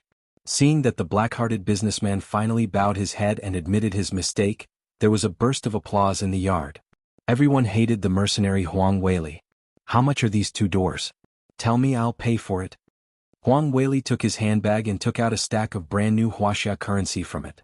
Qin Haodong said to Lu Yage, tell me, how much do you want to lose? Manager Huang has plenty of money. Just tell me. Chapter 233. Lu Yage hesitated for a moment, stretched out 2 fingers and said, this door costs 200 yuan. Qin Haodong was speechless. This woman was really kind. At this time she only asked for 200 yuan. Although this broken door was not even worth 100 yuan, he had to make Huang Weili pay more. 200 yuan, right? Huang Weili looked disdainful. He directly pulled out 2 Wuxia currency and threw it on Lu Yage's face. Although Lu Yage was kind, it did not mean that she was weak. Otherwise she would not be a woman to support a family. Huang Weili's disrespectful action immediately annoyed her. She said angrily, Huang Weili, what are you doing? Huang Weili smiled and said, what am I doing? You said 200 yuan, and I gave you 200 yuan. Isn't this real Wuxia currency? In his opinion, as long as money could solve the problem, it was not a problem. Lu Yage was about to say something, but she was stopped by Qin Haodong. Elder sister, Manager Huang is right. Since they lost money, we should accept it happily. Huang Weili said proudly, that's right. You've been struggling for so long. Isn't it just for a few money? Qin Haodong said to Lu Yage, elder sister, leave the remaining door to me. I'll give you a reasonable price. All right. Lu Yage nodded. She now had absolute trust in Qin Haodong. Huang Weili said disdainfully, it's just a broken wooden door. It's as grand as it is. It's the same for all of you. Tell me, how much do you want? Qin Haodong smiled and then stretched out 2 fingers. 200 yuan, right? You should have said it earlier. You've wasted so much of my time. Huang Weili said and drew out 2 more Wuxia currency. But he heard Qin Haodong say lightly, 200 yuan is right, but it's 2 million, not 200 yuan. What? 2 million? Are you right? Huang Weili was so excited that he almost bit his tongue. He turned to Nalan Wuxia and said, Captain Nalan, you see, it's not that I don't want to compensate, but these people are obviously extorting. Even a golden door is not worth 2 million. Nalan Wuxia was amused, but she also felt that Qin Haodong had gone too far. It was already a sky-high price of 1 or 2,000 yuan for such a wooden door. It was unreasonable for him to ask for 2 million yuan. At this time, Qin Haodong said, I have my reasons for asking for 2 million yuan. This is not blackmail. Our door is a pure antique. It is said that it is the toilet door of Emperor Kangxi of the Qing dynasty. It is Sister Lu's heirloom. Now it has been smashed by you. 2 million yuan is not much at all. Huang Weili shouted excitedly, nonsense. Can you be more funny? How can you say that such a broken door is an antique? You even said that it was the toilet door of Emperor Kangxi. You have to have evidence to back up your words. You are obviously blackmailing us. Who can prove that this is an antique? I can prove it. As he spoke, a middle-aged man walked in from outside the crowd. Who are you? What proof do you have? Although Huang Weili felt that the middle-aged man looked familiar, he couldn't remember where he had seen him for a moment. The middle-aged man took out a certificate from his pocket and said, I am Guo Feng, the director of the Jiangnan Antique Appraisal Center. Now I officially give you the appraisal result. This door is from the Qing dynasty, and it is indeed the toilet door of Emperor Kangxi. If it is valued, it is at least 3 million yuan. 2 million yuan is already very cheap for you. Guo Feng had been here for a while, but he saw that Qin Haodong had been busy, so he didn't come forward to talk. Everyone's attention was on Qin Haodong and Huang Weili, so no one noticed his arrival. Generally speaking, as an antique appraisal expert, every appraisal would be carefully considered.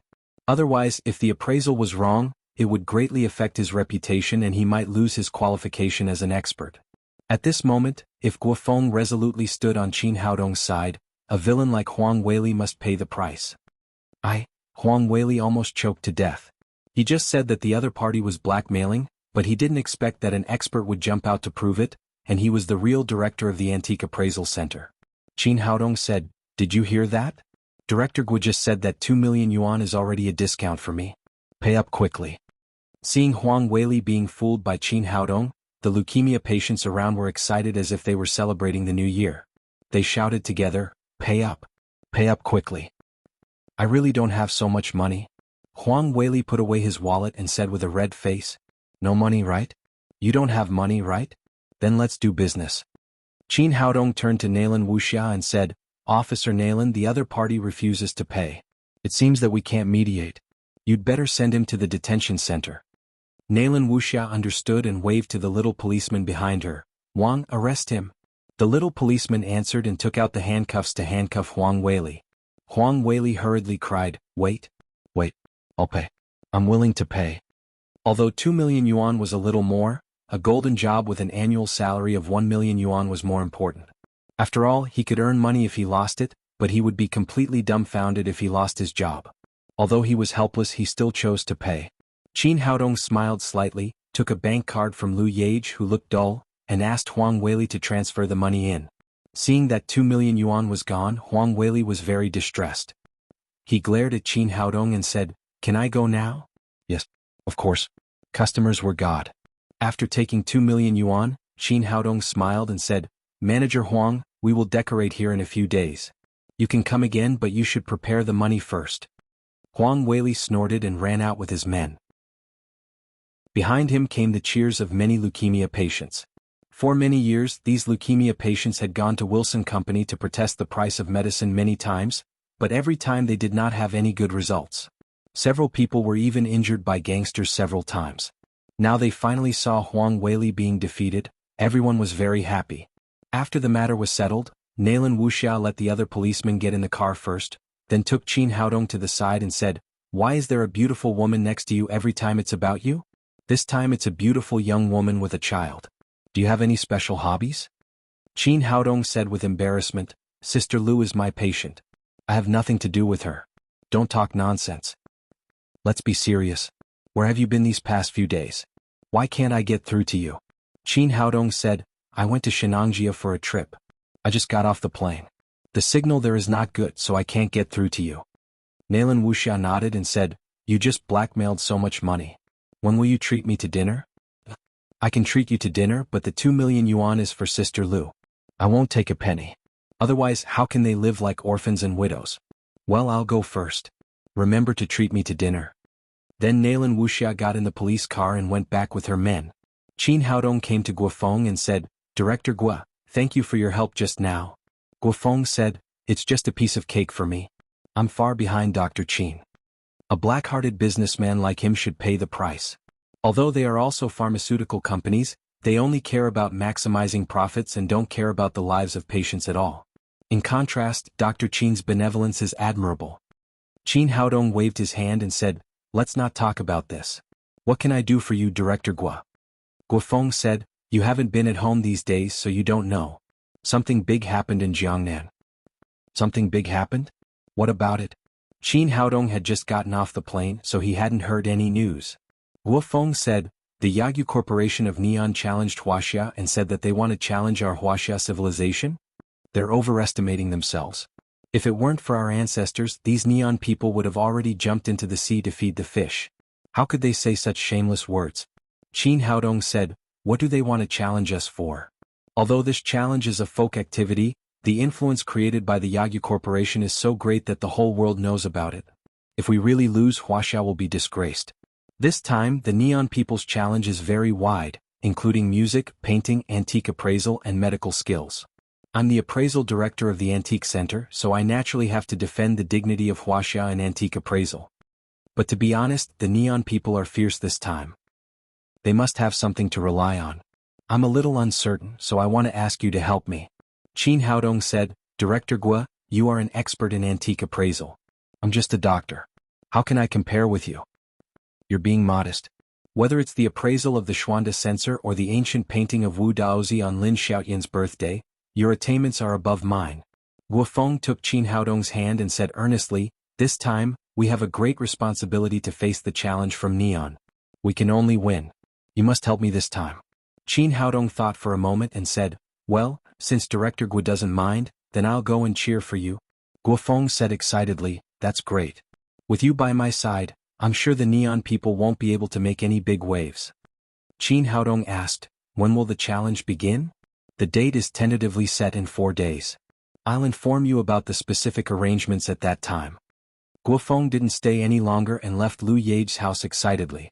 Seeing that everyone had left, Lu Yage came over and said, Dr. Qin, thank you so much. If it weren't for you, I would have been finished today and would have spent the rest of my life in prison. It's small for me to go in, but poor Nyonyo. Speaking of this, she burst into tears again. She was really scared just now. Sister, it's all over. Why are you still crying? Lu Yage wiped her tears, took out the bank card and said, Dr. Qin, this 2 million yuan is yours. Take it. Qin Haodong said with a smile, this is the money Huang Weili compensated you for the antique door. What do I want it for? You pay off the debt and buy a house in the city with the rest. Nyonyo should go to school. Then you can live a good life. Lu Yage said gratefully, Dr. Qin, you've helped me enough. I really can't take this money. Why not? To tell you the truth, I don't lack the 2 million yuan at all. You have to think about Nyonyo. You and your daughter are short of money now. Dr. Qin, thank you so much. Lu Yage took Nyonyo's hand and was about to kneel down and thank Qin Haodong, but he pulled her up. At this time Ma Sanbao said, Dr. Qin, there's one thing I don't understand. Those medicines were obviously in the warehouse.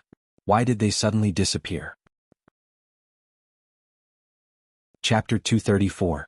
After Ma Sanbao finished speaking, everyone's eyes were focused on Qin Haodong. This was also their question. They didn't know how Qin Haodong did it. A warehouse full of medicine was gone just like that. Qin Haodong said, I don't know if you have heard of David Copperfield, the famous magician of M country? Some of the people present knew and some didn't. A young patient said, I know. David Copperfield is known as the greatest magician in the world. He once made a 7-ton plane, a 70-ton train, and the Statue of Liberty disappear in public. Qin Haodong said, everyone knows the principle of magic. It's a kind of camouflage. The things are still there but people can't see them. I just used the same method as him. I just used a magic camouflage. The medicine is actually still piled up there but they can't see it. Really? Let's go and see. Ma Sanbao and the others returned to the warehouse and saw 30 boxes of medicine in good condition. He turned back and said with admiration, Dr. Qin, you are so amazing. Not only are you skilled in medicine but you are also a master of magic. Qin Haodong smiled and said nothing. Of course he didn't know any magic. He just put the medicine into the storage ring and then sent it back. He said to Lu Yage, you can give these medicines to everyone for free, and don't smuggle these things from Tianzhu in the future. It's illegal. I see. Dr. Qin, I'll listen to you. Lu Yage had just got 2 million yuan, so she didn't care about the cost of these medicines. After listening to the conversation between the two people, Ma Sanbao's heart sank. Although he could get the medicine for free this time, what about the future? These medicines had a shelf life. It was useless to take too much. When the medicine was finished, would they go to Wilson Company to buy a bottle of medicine that cost more than 20,000 yuan? They didn't have this kind of spending power at all. He thought of the question just now and asked again, Dr. Qin, can you cure our disease? Qin Haodong said, leukemia can be cured with acupuncture, but only I can use this acupuncture method. But there are too many of you. There are more than 4 million leukemia patients in Wuxia. I can't cure them even if I have 1,000 hands. When he said this, the leukemia patients in the hospital all looked disappointed. Seeing everyone's mood, Qin Haodong smiled and said, don't be disappointed. Give me 2 days. I'll go back and make the medicine that can cure leukemia. By then, not only will everyone be cured, but all leukemia patients in Wuxia will also have hope. Ma Sanbao was delighted at first and then he asked, Dr. Qin, will this work? Can you really develop a cure for leukemia? Of course it's true. There's no need for me to lie to you. Moreover, I promise you that if I can't develop this medicine, I'll treat your illness with acupuncture. Long live Dr. Qin. Long live the medical sage. The patients in the small courtyard immediately cheered. Well, let's hurry up and leave with the medicine. These things are illegal. Go back and leave what you eat and then share it with others. Don't let those people from Wilson Company find out. After Qin Haodong finished speaking, he and Lu Yage distributed the medicine in the warehouse to everyone. After everyone left, Lu Yage looked at the young man who had created a miracle in front of her and asked, Dr. Qin, can you really develop a cure for leukemia completely? Why, you don't believe me? Qin Haodong asked. Yes, I certainly believe Dr. Qin. Lu Yage said excitedly, there are more than 4 million leukemia patients in Wuxia. If you can really develop a cure for leukemia completely, it will absolutely be a great contribution. Qin Haodong said, in fact, I can make a cure for leukemia now, but the materials needed are too precious and the cost is too high, so I have to study and find some cheap medicinal materials to make substitutes, so that it can be completely popularized in Wuxia. The medicine he mentioned that could cure leukemia was called the blood revival elixir, which had a miraculous effect on treating blood diseases. It was also a rare top-grade medicine in the cultivation world. With his current cultivation and the little fellow's eyes of phoenix, he was fully capable of refining the blood revival elixir. Unfortunately, the medicinal materials needed for the blood revival elixir were too precious. Moreover, it was overkill to treat leukemia with the efficacy of the blood revival elixir, so he had to improve the prescription and find substitutes. It was already evening when he returned to Lin's villa after saying goodbye to Lu Yage. As soon as he entered the door, 2 huge white shadows suddenly rushed over. Qin Haodong stretched out his hands and held them in his arms. They were Damao and Ermao. Soon after these 2 snow mastiffs were born, Qin Haodong used the marrow cleansing elixir to clean their hair and marrow, so they grew much faster than other dogs. Before going out this time, he gave the 2 snow mastiffs a newly refined spirit culturing elixir. Now it seemed that the effect was surprisingly good. Although they had just been a month old, Damao and Ermao were no smaller than their parents. They looked like 2 mighty and majestic cubs. After playing with Damao and Ermao for a while, Qin Haodong walked into the living room, where his family was waiting for him to eat. At this time, Lin Ziyuan had completely regarded Qin Haodong as his son-in-law. After chatting with him for a while, he said, Haodong, I don't think you need to go to school anymore. It's better to come directly to the group to help Momo, so that she won't be too busy. Qin Haodong said, Uncle Lin, I'm just a doctor. I'm not interested in other things. Momo can find a few more assistants.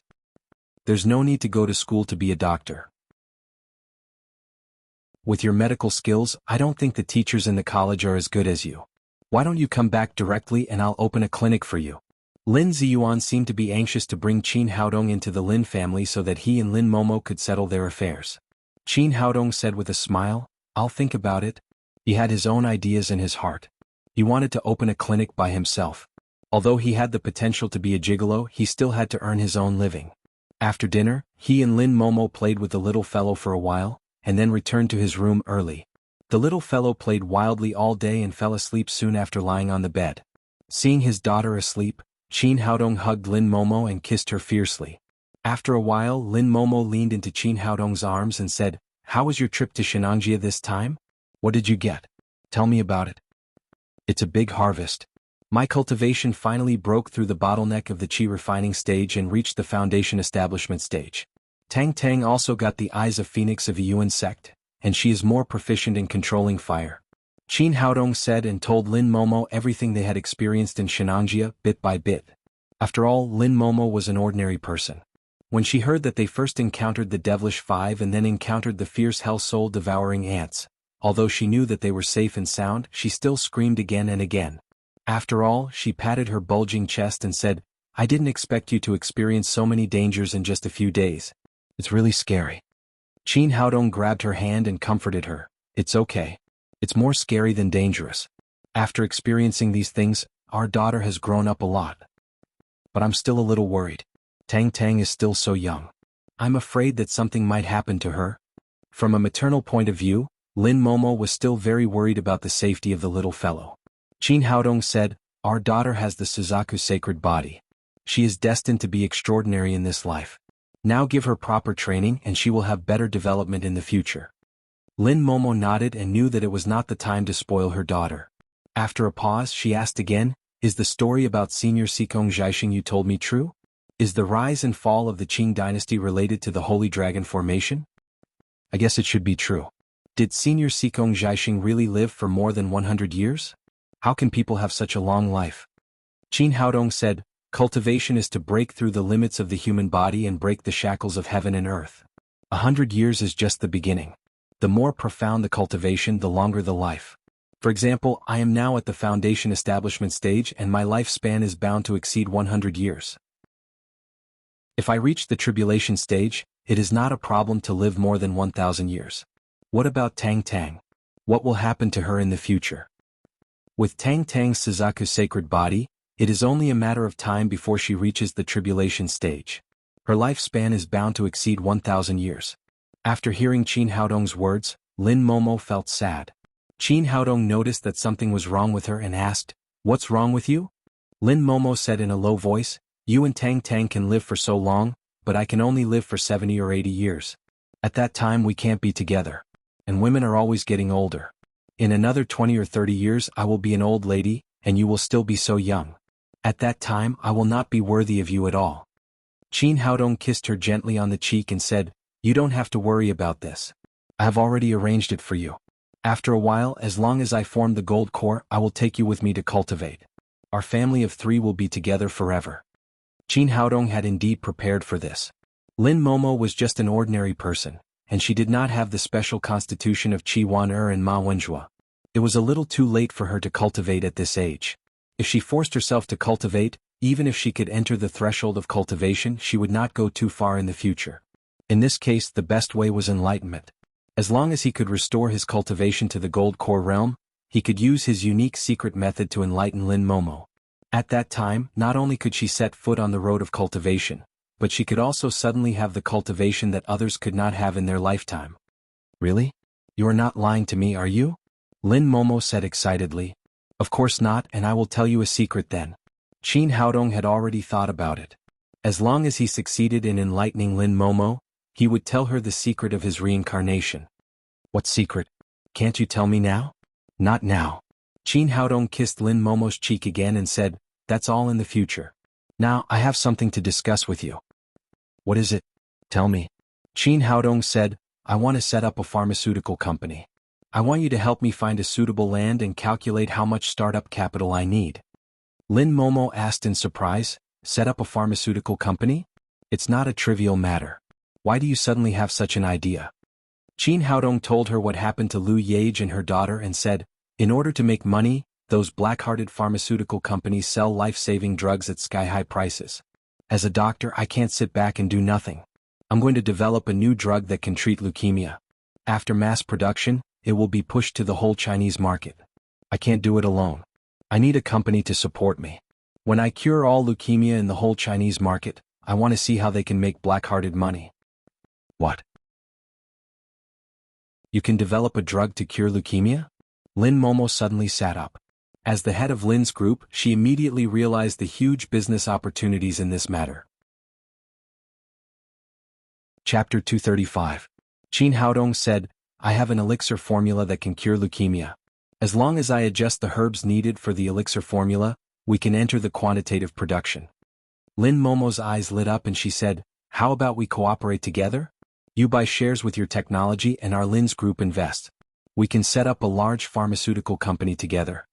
As the head of Lin's group, she had long realized that the business model based on the jade industry was too simple. She wanted to expand the field of investment.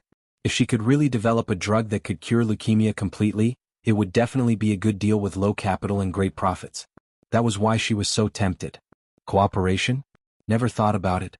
I just want to set up a pharmaceutical company. It's not easy to set up a large pharmaceutical company. First of all, the investment will be as high as billions, plus the factory, production line, management personnel, sales channels and so on. Are you ready for all these? Well, not yet. Qin Haodong was not particularly good at business management. All he had now was a prototype of an idea and an elixir formula. Lin Momo said excitedly, "So, a joint venture is the best channel. You take out the elixir formula and leave the rest to our Lin's group. This is absolutely a win-win situation for both of us." Qin Haodong looked at her and said, "Are you my woman or the president of Lin's group?" Lin Momo hugged his neck and said coquettishly, "There's no contradiction. The money earned by Lin's group is all ours. Qin Haodong thought about it. Now that Lin Momo was the only heir of Lin's group, he was not too resistant to a joint venture. He said, "Well, a joint venture is okay, but I have to get 51% of the shares to ensure absolute control of the company. In addition, the purpose of setting up a pharmaceutical company is not to make profits, so after the drug goes on the market, it will be sold at a low price in Wuxia. It can't be too profitable." Lin Momo said, "The pricing is simple. The cost of traditional Chinese medicine is low. We can guarantee profits by setting a proper price. We will never be a black-hearted businessman. Moreover, we can sell it through different channels. We can sell it to the people of Wuxia at a low price, and then sell it abroad at a high price. After all, leukemia patients are not limited to Wuxia." "Is that appropriate?" Qin Haodong said hesitantly. From a doctor's point of view, he did not want to treat patients differently. What's inappropriate about it? Foreign pharmaceutical companies all do this. Otherwise, why is our Baikang Sting so expensive here? And it's not only Wilson's company. Other pharmaceutical companies sell their products at 100 or even 1,000 times higher price to China. Why can't we do the same? "Oh, you're right, then let's do as you say." Qin Haodong was not a stubborn man. He could not turn around and send a big cake to the other party when they were trying to trick him. Lin Momo continued, "But the shares are a bit troublesome. According to the market practice, if you only invest in technology, the shares you control should be between 30% and 40%. It will be difficult to have absolute control, and the board of directors will certainly find it difficult to agree." Qin Haodong said, "Absolute control is my bottom line.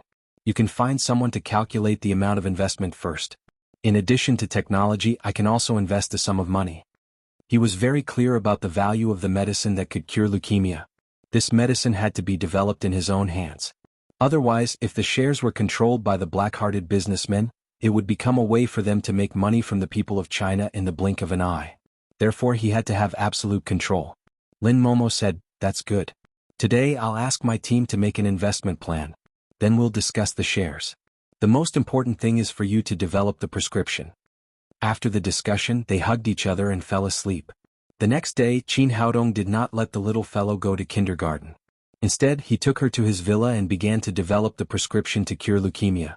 As Emperor Greenwood, he had an extreme understanding of the medicinal properties of Chinese herbs. After several experiments, he replaced the expensive medicinal materials in the blood revival pill with several very common Chinese herbs.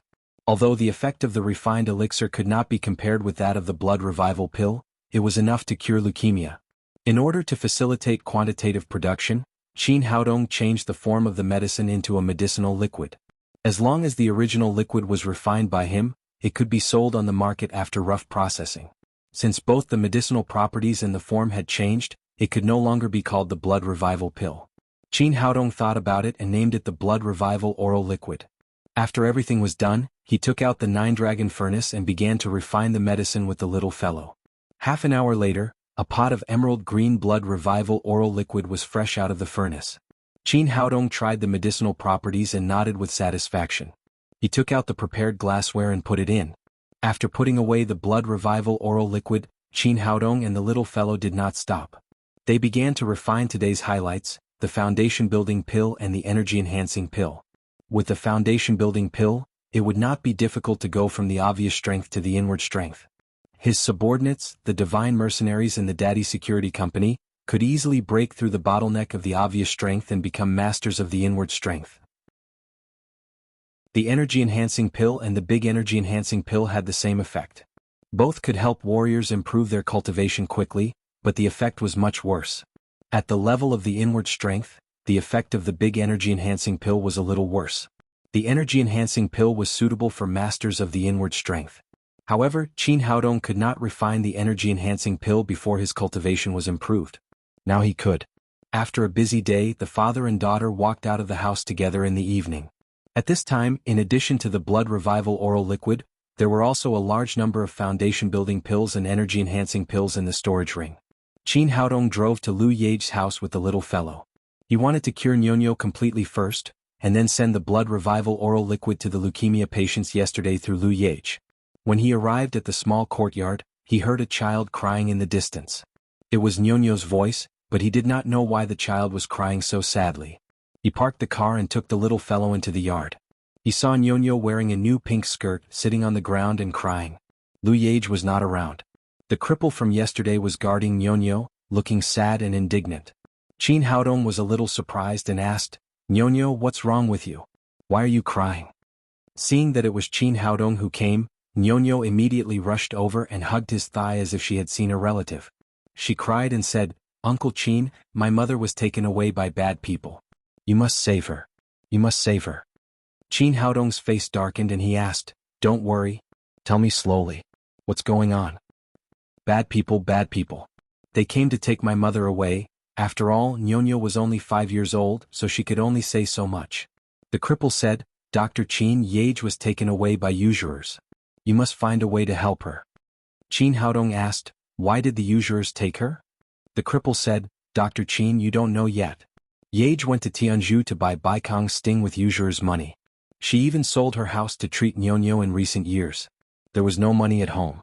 This time, in order to buy medicine for everyone, she took the risk of borrowing 300,000 yuan from the usurers." Qin Haodong said, 300,000 is not a big number. Didn't you get 2 million from Huang Weili yesterday? You can just pay it back. It's not that simple. Those usurers are vampires. The cripple said angrily, Yage thought so too.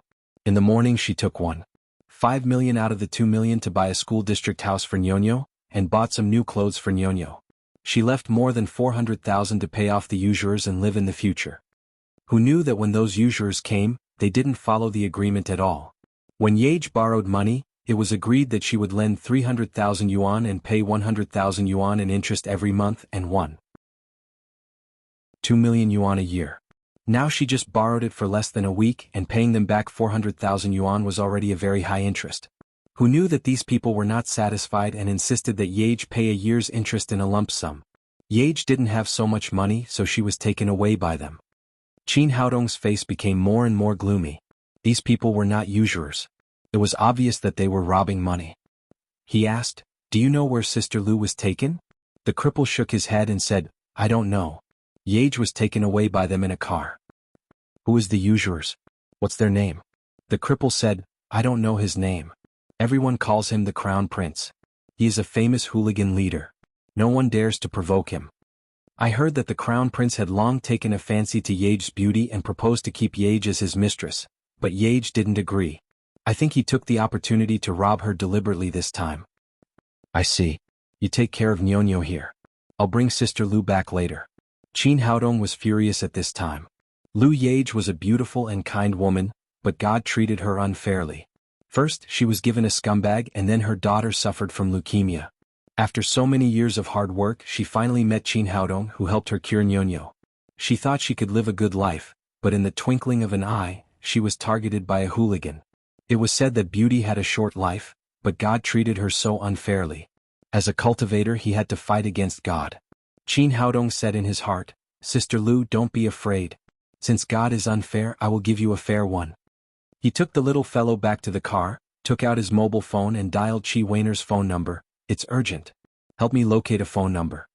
After that, he reported Lu Yage's phone number. "Wait for me for 2 minutes." Although Chi Weiner hadn't seen Qin Haodong for more than 10 days, she knew that he was in a hurry. She called back 2 minutes later. "This phone number is now in the Night Eye Bar." Qin Haodong drove straight to the Night Eye Bar and secretly thought, "No matter you are a real crown prince or a fake crown prince, I will let you pay for bullying such a kind woman today." In a luxury private room of the Night Eye Bar, a wretched young man was sipping red wine in a glass and looking obscene. He stared at Lu Yage's sexy figure. He was the owner of the bar, Long Xiang, known as the crown prince of the underground world. "Beauty, this is a good red wine. Would you like to have a drink with me?" Long Xiang said as he reached out to touch Lu Yage's face. "Rogue, what are you doing?" Lu Yage slapped away Long Xiang's obscene hand and said angrily, "I borrowed 300,000 yuan from you. I just gave you 100,000 yuan of interest in 7 days. What else do you want? Why did you let your people catch me here?" "Bitch, don't be so shameless. Do you really think that I lack that little bit of money? I want you as a person. I've been watching you for so long. Today I must have sex with you." Long Xiang said as he smashed the wine glass in his hand to the ground, and then rushed to Lu Yage. Chapter 236. Lu Yage was a woman who was soft on the outside but tough on the inside. Otherwise she would not have supported her broken home alone. Seeing that Long Xiang tried to molest her, she began to struggle and slapped Long Xiang hard in the face. "Bitch, how dare you? How dare you hit me?" Long Xiang wiped the blood from the corner of his mouth and said ferociously, "If I don't do it today, your surname will not be Long. Your surname isn't Long anymore. Have you forgotten what I do for a living? Do you believe that I won't get someone to sell your sick daughter to Africa right now? Many rich people there have special hobbies. Anyway, she has leukemia, so she doesn't care about getting another AIDS. How dare you?" Although Lu Yage spoke tough, she was extremely afraid. She was not afraid of death, but she was afraid that her daughter would be wronged. There's nothing in this world that the Flying Dragon Special Forces doesn't dare to do. From now on you better serve me well. If not, you can go to Africa to pick up your daughter. After that he rushed to Lu Yage with a lewd smile. This time Lu Yage completely lost the courage to resist. She clenched her fists tightly and shed tears of grievance. For her daughter she could only endure all this. Long Xiang was proud. Just as he was about to enjoy the beautiful woman in front of him, the door suddenly opened and a yellow-haired gangster rushed in from the outside. "Prince, it's bad," the yellow-haired gangster said breathlessly. Long Xiang pulled up his trousers that had just been taken off and said angrily, "If you don't give me a proper reason today, I will cut you." The yellow-haired gangster cried, "Prince, the big boss is coming." "The big boss is coming? What is he doing here? Where is he now?" Long Xiang's eyes flashed a touch of panic and he quickly put on his clothes. "He's already at the door. I'm in a hurry to tell you." Long Xiang said to the yellow-haired gangster, "Look after this woman for me. Don't let anyone find her and don't let her run out." After that, he hurried out of the private room and went to the bar lobby. As soon as he went out, he saw a middle-aged man coming, followed by more than 20 bodyguards in black. "Godfather, why didn't you call me first when you came? I could have picked you up." Long Xiang greeted him with a charming smile, and the middle-aged man opposite him was Long Haixing, the underground leader of Jiangnan City. Although Long Xiang's face was smiling like a chrysanthemum, his heart was in a mess. He was extremely nervous. In the past, his godfather had given him nearly half of the business to manage, but he had never asked about it. Why did he suddenly come to his door today? This gave him a bad premonition. "It's nothing. I'm just here to take a look," Long Haixing said and went straight to the private room. Today, besides the bodyguard captain Dafei, there was another young man by his side. This person was not tall. He was barely 1.7 meters tall. His skin was dark, and it was obvious that he was not from Wuxia. However, the muscles all over his body were like cast iron, and his face was fierce and unruly. His name was Bainier, a well-known boxing champion in Thailand. After the last murder, Long Haixing specially invited him from Thailand to strengthen the strength around him. Seeing Long Haixing going to the private room, Long Xiang was shocked. Lu Yage was locked up in that room. If Long Haixing found out what he had done, he would be cut directly. He hurried forward and said, "Godfather, there was a little problem in that room 2 days ago. It is being renovated. Let's rest here." Then he led Long Haixing to a private room next door. Fortunately, Long Haixing did not care about the room and followed him into the room, which made Long Xiang secretly relieved. After Long Haixing sat down on the sofa, Long Xiang hurried to give him cigars, then served him tea and served him flatteringly. After taking 2 puffs, Long Haixing said, "How's our business recently?" Long Xiang said, "Business is good. It's all good." Long Haixing glanced at him and said, "Give me the account book. I'll have a look." Long Xiang was shocked. He did not expect that Long Haixing would come to check his account today. He was a distant nephew of Long Haixing. He had no other skills, but he was good at flattering. After Long Xiaobao was diagnosed with leukemia, he tried to please Long Haixing and recognized him as his godfather. So Long Haixing gave him nearly half of his business to take care of. In the past years, Long Haixing had been obsessed with Long Xiaobao's illness. He rarely asked about his business, let alone Long Haixing. Because of this, Long Xiang relied on Long Haixing's favor and made a name for himself. He not only did evil everywhere but also had a lot of money from Black Dragon Haixing. He did not expect that his godfather would suddenly come to check the account today, which caught him off guard for a while. "What? Is there any problem?" Long Haixing looked at him and asked. No problem." Long Xiang said, "It's just that little Six who is in charge of the account, asked for leave today. The account book is in the safe and can't be taken out." He was still fantasizing that he would push it over if he could. "It doesn't matter. I have time today anyway. I can wait."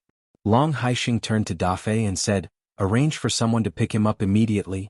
Seeing that he couldn't delay it any longer, Long Xiang could only arrange another gangster with Long Haisheng's bodyguard to pick up Little Six. However, he was not too afraid. After all, Long Haisheng's son Long Xiaobao was doomed to die. In the future he would rely on his godson to take care of him.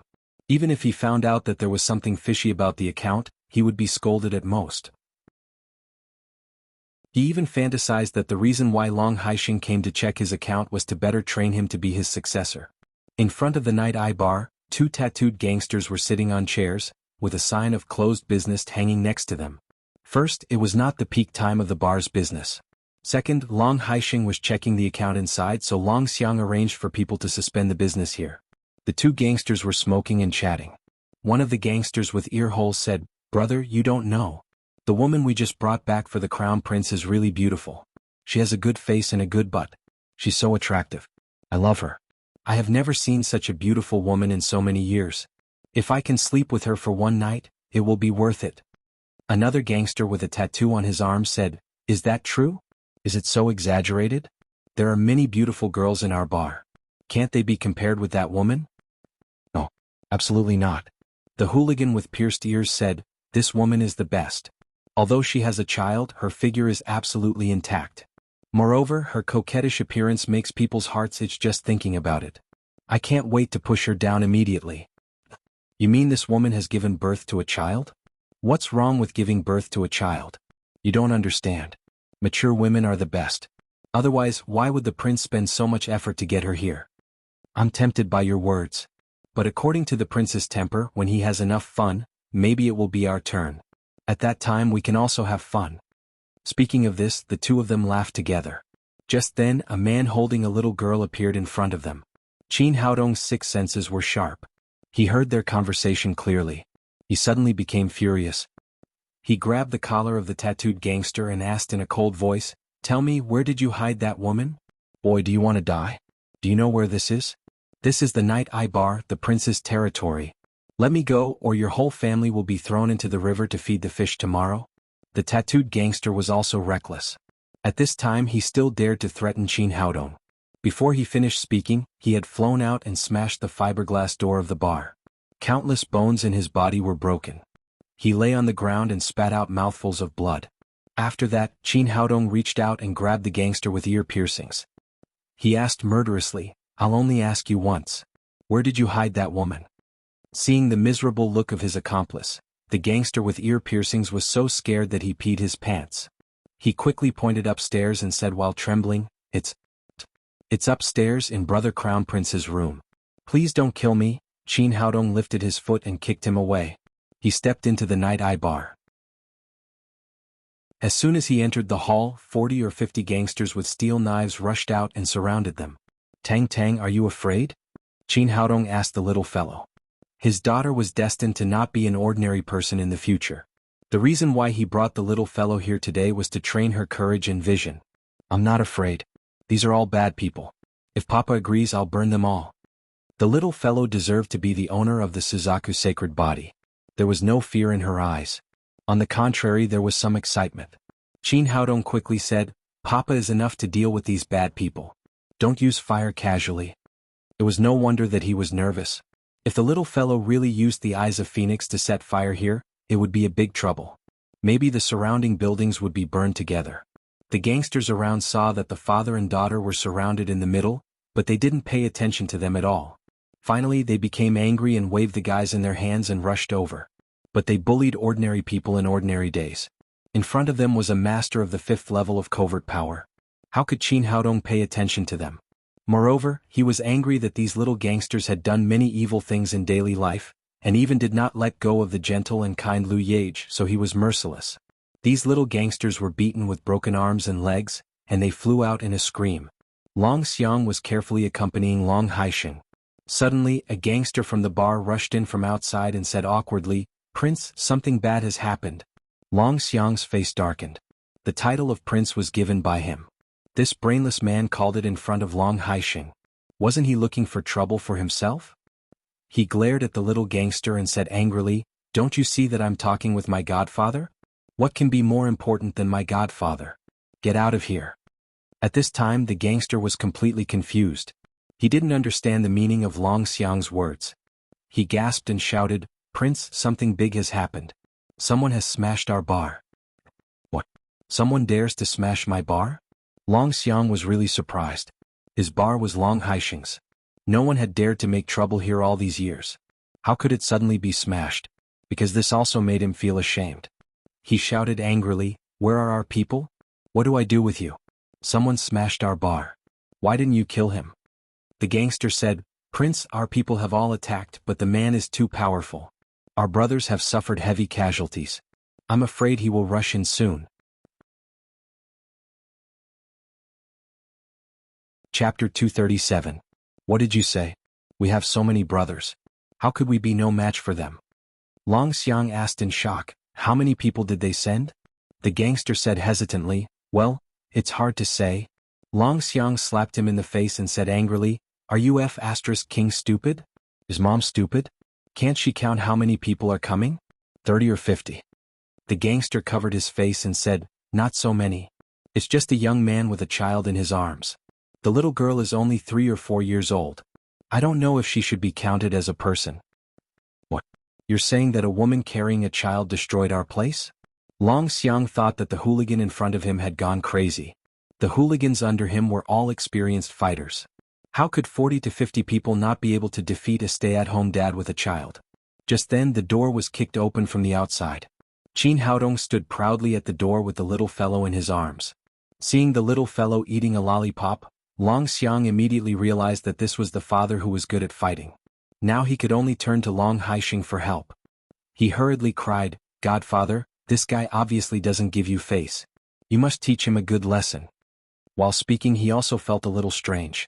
Although he was in charge of this place, it was also Long Haixing's place. Why were Long Haixing's bodyguards indifferent to his place being smashed? He didn't know that the people brought by Long Haixing had either been beaten by Qin Haodong or were very familiar with Qin Haodong. How could they do anything? "Uncle Long, why are you here? Is brother Xiaobao here? I want to play with him." The little fellow's eyes were sharp and she recognized Long Haixing at once. "Xiaobao didn't come. You can go to Uncle Long's house to play when you have time." After seeing Qin Haodong, Long Haixing, who was sitting on the sofa, immediately stood up and said enthusiastically, "Brother Qin, why are you here?" Seeing his godfather's affection and respect for the young man, Long Xiang was shocked. He couldn't think of any young man in Jiangnan who could be so valued by Long Haixing. Qin Haodong was not sure if it had anything to do with Long Haixing. He said with a cold face, "I'm here to find the crown prince. I want someone from him." The little fellow said in a childish voice, "A bad guy caught my mother." As the ruler of the underground world in Jiangnan, Long Haixing also knew that Long Xiang had given him the title of crown prince. He turned his head and asked, "What happened? Did you do it?" Long Xiang shivered with fright. He didn't expect that he would be beaten up after robbing a woman, and it happened that Long Haixing was here. Although Long Haixing was the leader of the underworld, he was very strict with his subordinates. If he knew that he had robbed Lu Yage, he would destroy him. He shook his head and said, "I don't know, Godfather. I have so many brothers. Maybe it was done by some blind bastard." Qin Haodong realized that Long Haixing didn't know the truth. He glanced at Long Xiang next to him and said coldly, "Are you the crown prince?" "It's all our brothers' nonsense," Long Xiang said awkwardly. Although Long Haixing was the godfather of the underworld, it was too much for him to give himself the title of crown prince. Moreover, Long Haixing had a son. Although he would die of leukemia sooner or later, he was not dead yet. "That's you. Hand over Lu Yage or I'll send you to heaven now." Qin Haodong's voice was not loud, but it was full of domineering, giving people a feeling of irresistible. Long Xiang trembled with fear. He turned back and held Long Haixing's arm and said, "Godfather, you have to help me. I really don't know who Lu Yage is." Long Haixing said, "Brother Qin, is there any misunderstanding? I'm sure that he caught the woman." Qin Haodong's powerful spirit had already felt a trace of Lu Yage's breath from Long Xiang, which was more useful than any evidence. After that, he slowly closed his eyes and carefully felt the source of the breath. It was next door. In Long Haixing's view, he was the boss of the underworld. Long Xiang would not dare to lie to him. So he didn't believe that Long Xiang was lying. He thought there must be some misunderstanding in this matter. When he was about to say something, Qin Haodong suddenly opened his eyes. He held the little fellow in his left hand and punched the wall next to him with his right hand. This punch was so domineering that it had a kind of momentum that could swallow mountains and rivers. The pupils of Thai boxing champion Banier, who had been sitting next to him, suddenly shrank, and then his eyes burned with endless fighting intent. When others had not realized what was going on, half of the solid wall was blown down by Qin Haodong's punch. The smoke and dust dissipated, and the scene on the opposite side was clearly visible. The yellow-haired gangster was afraid that something would happen to Lu Yage, so he tied her to a chair and stuffed her mouth with a towel. Then he squatted beside her. He never dreamed that the wall would be knocked down, and he was suddenly shocked. When he saw Lu Yage, Qin Haodong's face became cold. He strode through the gap, then pulled the towel out of Lu Yage's mouth and broke the rope around her. "Dr. Qin, thank you." Lu Yage, who had been desperate, saw Qin Haodong and rekindled her hope. She sobbed and her tears were like broken pearls. At this time there was no need for Qin Haodong to speak. Long Haisheng also understood what was going on. No wonder Long Xiang said that he couldn't go to that room. It turned out that there was a woman in it. He had always thought that he could not lie to his adopted son, but he was full of lies. "Bastard, kneel down." Long Haisheng slapped Long Xiang's face, leaving a bright red palm print. "Godfather, I was wrong. Please forgive me this time." Seeing that the matter was exposed, Long Xiang fell to his knees and kept slapping his mouth. He began to play the pity card. Long Haisheng said angrily, "Tell me what the hell is going on. Didn't you say you didn't know? How did this woman come here?" Long Xiang stammered for a long time, but he couldn't say anything. It was impossible to lie now, but he didn't dare to tell the truth. He was afraid of being beaten to death by Long Haisheng. Long Haisheng turned to Lu Yage and said, "Young lady, tell me what the hell is going on?" Lu Yage didn't know Long Haisheng. She turned to Qin Haodong and asked for his opinion. Qin Haodong said, "Sister Lu, this is brother Long Haisheng. You can tell the truth. He will give you a fair explanation for what happened today." This was said not only for Lu Yage but also for Long Haisheng. Although Long Haisheng didn't know what happened today, Long Xiang was his subordinate after all. He must give a fair explanation. Otherwise it would be difficult to calm his anger. After getting Qin Haodong's permission, Lu Yage wiped the tears from the corners of her eyes and told him how she borrowed usury from Long Xiang to buy medicine for her child, how she was blackmailed when she repaid the loan, and how Long Xiang wanted to take the opportunity to possess her. Beast. Hearing this, Long Haisheng suddenly became furious and slapped Long Xiang's face. Long Xiaobao also had leukemia. He knew very well the hardships of the parents of sick children. Moreover, Lu Yage was still alone with her daughter. In this case, Long Xiang should do such a bad thing which made him almost burst his lungs. After dozens of slaps, Long Xiang's face was swollen like a pig's head. Long Haisheng was still angry.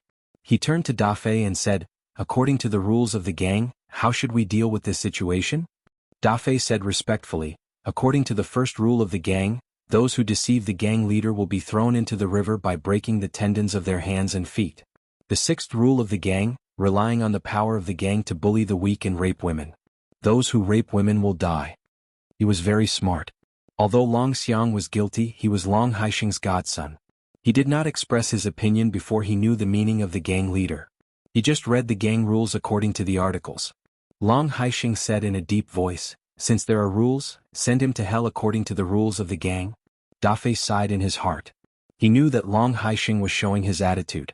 If Long Xiang provoked others, he might have a chance to survive. Now it seemed that he would die. He waved his hand and immediately 2 bodyguards in black came forward and took out ropes to tie Long Xiang up. Long Xiang was completely panicked. He thought that Long Haisheng just slapped him a few times to show others. He didn't expect that Long Haisheng would act according to the gang rules. He hugged Long Haisheng's thigh and begged, "Godfather, please don't kill me. Forgive me this time. I won't dare to do it again. I have to take care of you." Long Haisheng kicked him away and said with disgust, "I thought you were more simple, so I accepted you as my godson and handed over the affairs of the gang to you. I didn't expect that you would do such a terrible thing. Since you have made a mistake, you have to accept punishment."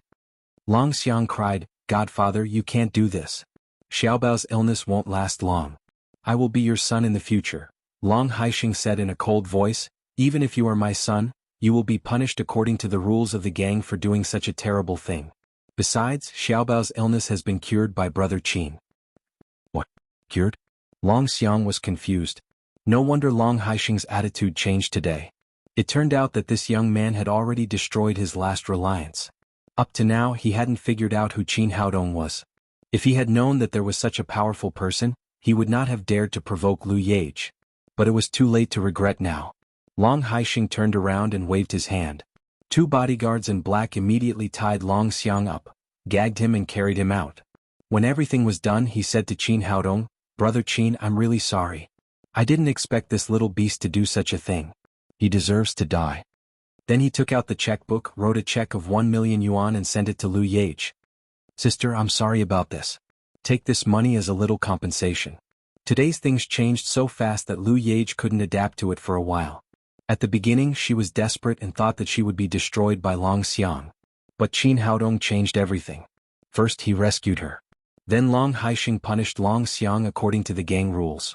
In the blink of an eye he gave her 1 million yuan as compensation. Taking a deep breath she said, "Brother Long, it's all over. I can't take the money." Long Haixing said, "Sister, my son also had leukemia and was cured by Brother Qin. It's not easy for you to take care of your child alone. You can take the money to support your family."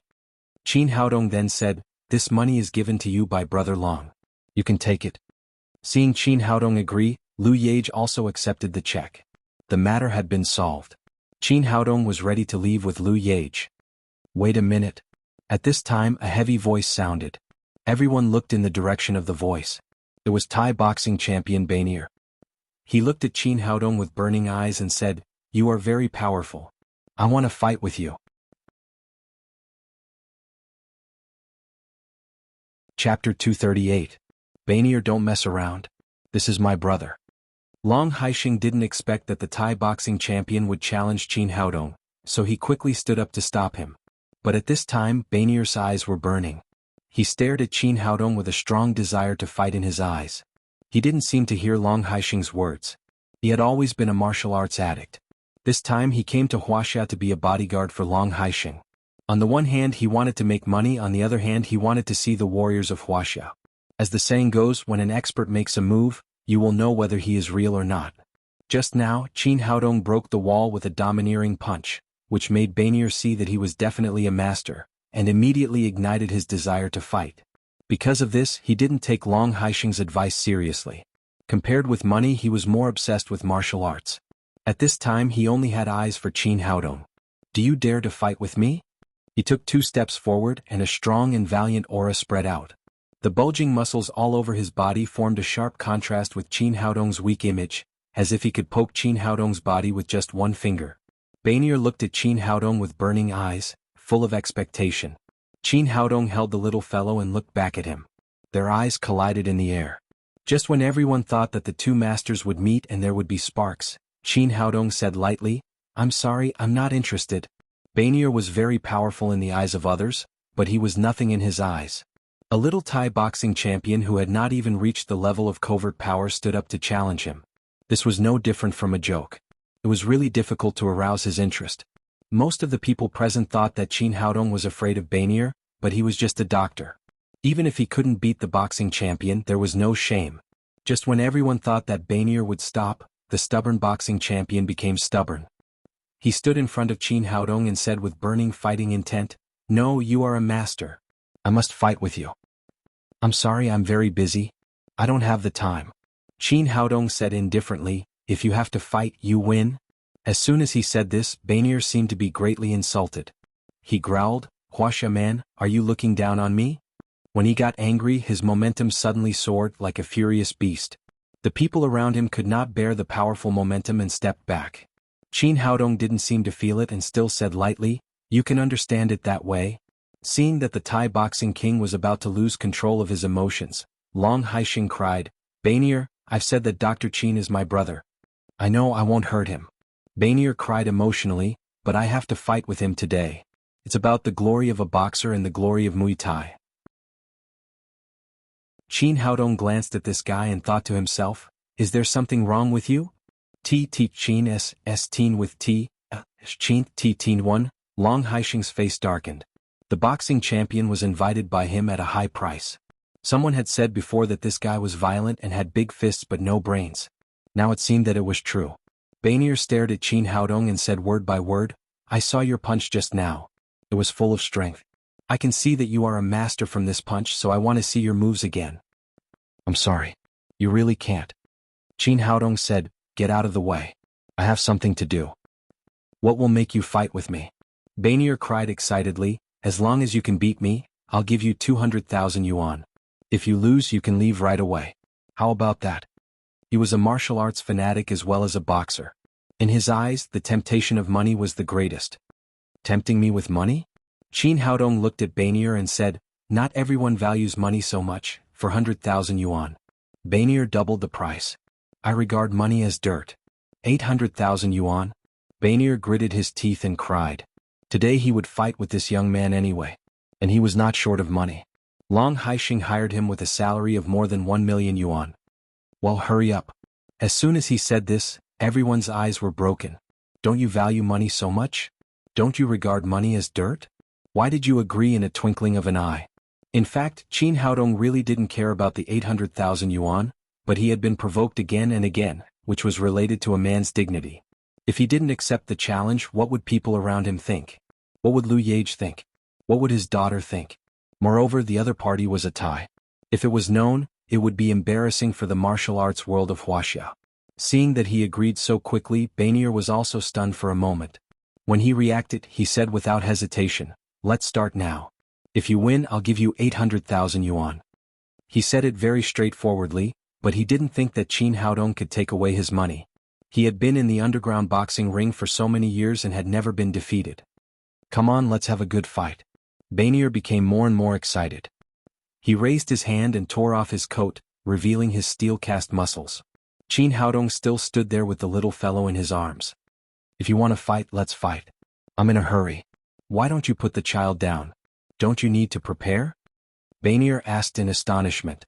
In his opinion, Qin Haodong should at least put the child down, otherwise how could he fight with a child in his arms? Qin Haodong said, I don't need to deal with you.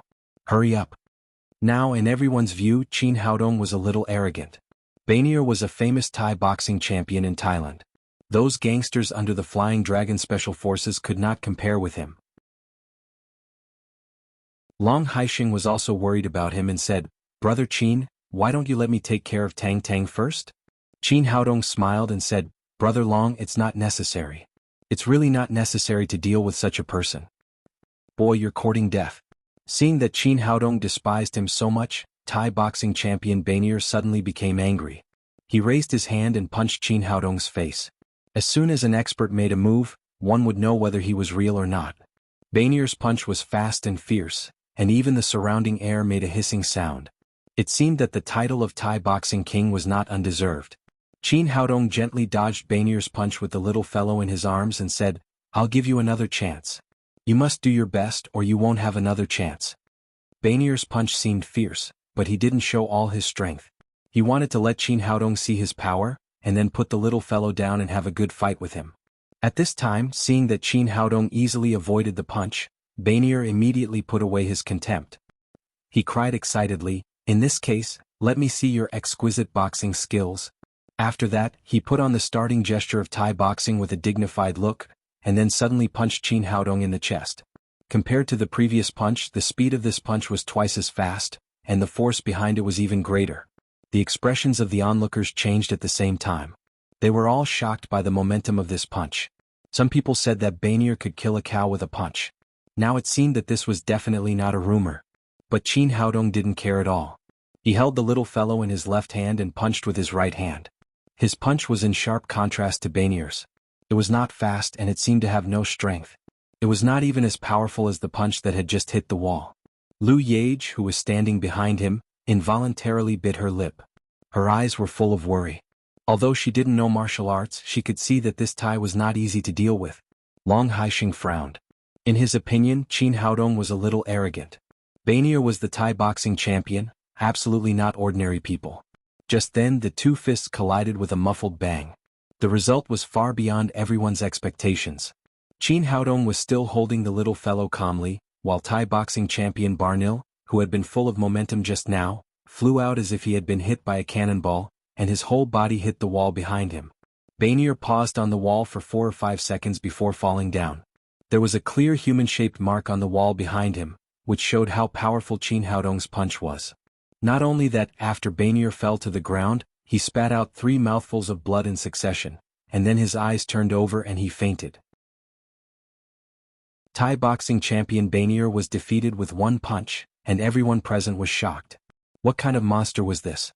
Was he too strong? The most shocked was Dafe. He had fought with Qin Haodong before. Although he was defeated badly, Qin Haodong was far less powerful than he was now. Less than a month had passed and Qin Haodong had made such great progress, which shocked him more and more. Long Haisheng also couldn't close his mouth. He only knew that Qin Haodong was very strong, but he didn't know how strong he was. Banier was famous in the Thai boxing circle and was known as the Thai boxing king. He had spent a lot of money to invite him. But now he couldn't even resist 1 punch from Qin Haodong. Was Banier too weak or Qin Haodong too strong? Seeing Banier fainting on the ground, Qin Haodong shook his head. It was lucky that he hadn't been killed by others. He went over, bent down and slapped Banier's chest several times. Banier spat out another mouthful of blood, but this time it was extravasated blood. After spitting it out, he woke up and his chest felt a little more comfortable. Get up, don't pretend to be dead. Banier looked at Qin Haodong. At this time there was no fighting intent in his eyes, but full of worship and enthusiasm. Originally he wanted to see how exquisite Qin Haodong's boxing technique was. Unexpectedly, Qin Haodong didn't need to use his boxing technique at all. He just knocked him out with 1 punch. Master. Banier knelt down in front of Qin Haodong. Master, please accept me as an apprentice. I want to learn Wuxia Kung Fu from you. At this time the Thai boxing king was convinced. After so many years in the boxing circle, today he saw what a master was. I'm not interested. You'd better be a boxing king. Qin Haodong turned around and left. What kind of person was he? First, he pestered him to fight and if he lost he asked him to be his master. It was really annoying. Not to mention that he didn't want to accept apprentices. Even if he did, he would not accept people like Banier. His aptitude was really ordinary. He just stimulated the human body's potential by devil training. Since the potential was gone, there would be no room for improvement in the future. Big Brother Long has my account number. Remember to transfer your money over. After Qin Haodong finished, he waved to Liu Yage who was stunned, and then left the night eye bar with the little fellow in his arms, leaving Thai boxing king Banier kneeling there alone. Chapter 239. After leaving the night eye bar, Qin Haodong first found a pharmacy, bought a lot of glass bottles, syringes and other utensils, and then returned to Liu Yage's home. The lame man and Nyonyo had been waiting in front of the door. When they saw Liu Yage coming back, Nyonyo immediately threw herself into her arms. The mother and daughter cried bitterly. Well, don't cry. It's over. Qin Haodong comforted Liu Yage and her daughter and then said, Look what I brought. Qin Haodong took out the glass bottle filled with blood revival oral liquid. Liu Yage wiped her tears and looked at the emerald liquid in the glass bottle. She asked, Dr. Qin, what is this? This is my newly developed blood revival oral liquid, which can cure leukemia completely. He took 2 glasses, poured a little into each and then gave them to the lame man and Nyonyo. Drink it. After drinking it you will be cured. Dr. Qin, is this true? Hearing that the liquid could cure leukemia completely, the lame man's hands trembled with excitement. Fortunately, there was only about 5 milliliters of blood revival oral liquid in the glass, otherwise he would have spilled it. Qin Haodong said with a smile, You will know after drinking it. I didn't ask you for money. If someone else had said this, the lame man would have sneered at it, because there was no effective treatment for leukemia at present. However, after witnessing Qin Haodong's magical medical skills yesterday, he now believed in this young doctor. The lame man raised his head and drank all the liquid in the glass. Nyonyo also drank it. Most of Nyonyo's disease had been cured by Qin Haodong. At this time, drinking the blood revival oral liquid regulated her internal cause of disease, so the human body did not feel too obvious. On the other hand, Cripple was different. 5 minutes after drinking the medicine, he felt his whole body heat up as if he had drunk fresh soup. Every pore on his body exuded an indescribable sense of comfort, and the feeling of weakness disappeared. The deathly pale face of leukemia patients was replaced by a faint blush. Qin Haodong felt the pulse of Nyonyo and the lame man respectively. Finally he said, You are cured. You don't need to take medicine anymore. Dr. Qin, thank you.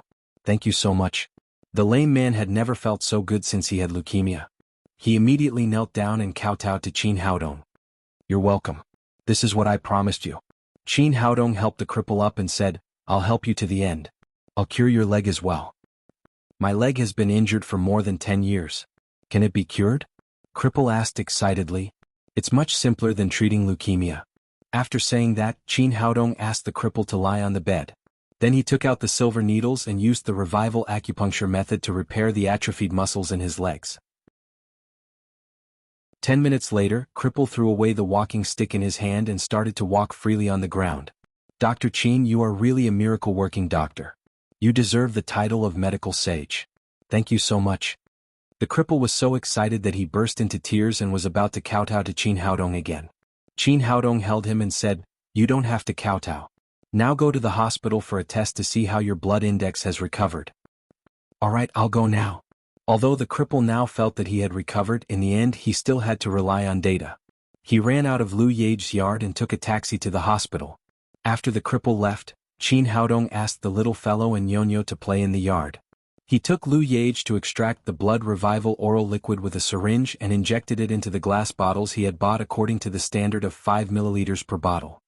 "Ms. Lu, please contact your friends later and sell these medicines to them." "Okay, Dr. Qin, I thank you on behalf of my patients. They will be crazy if they know the good news." As Nyonyo's mother, she knew how painful it was for those patients with leukemia. "Dr. Qin, how much are you going to sell it for?" "I'll tell them in advance so that they can prepare the money." In Lu Yage's opinion, the price of this kind of magic medicine that could cure leukemia once and for all would not be low. Those leukemia patients needed to prepare the money in advance. Qin Haodong looked at her with a smile and then held out 2 fingers. Lu Yage was shocked. Last time Qin Haodong held out 2 fingers to Huang Weili, it was 2 million yuan. Although it was understandable that the medicine that could cure leukemia could be sold for 2 million yuan, most of those patients could not afford it. "Dr. Qin, is 2 million yuan a little expensive? Those patients have been tortured by leukemia for so many years that they have been ruined. I'm afraid they can't get so much money."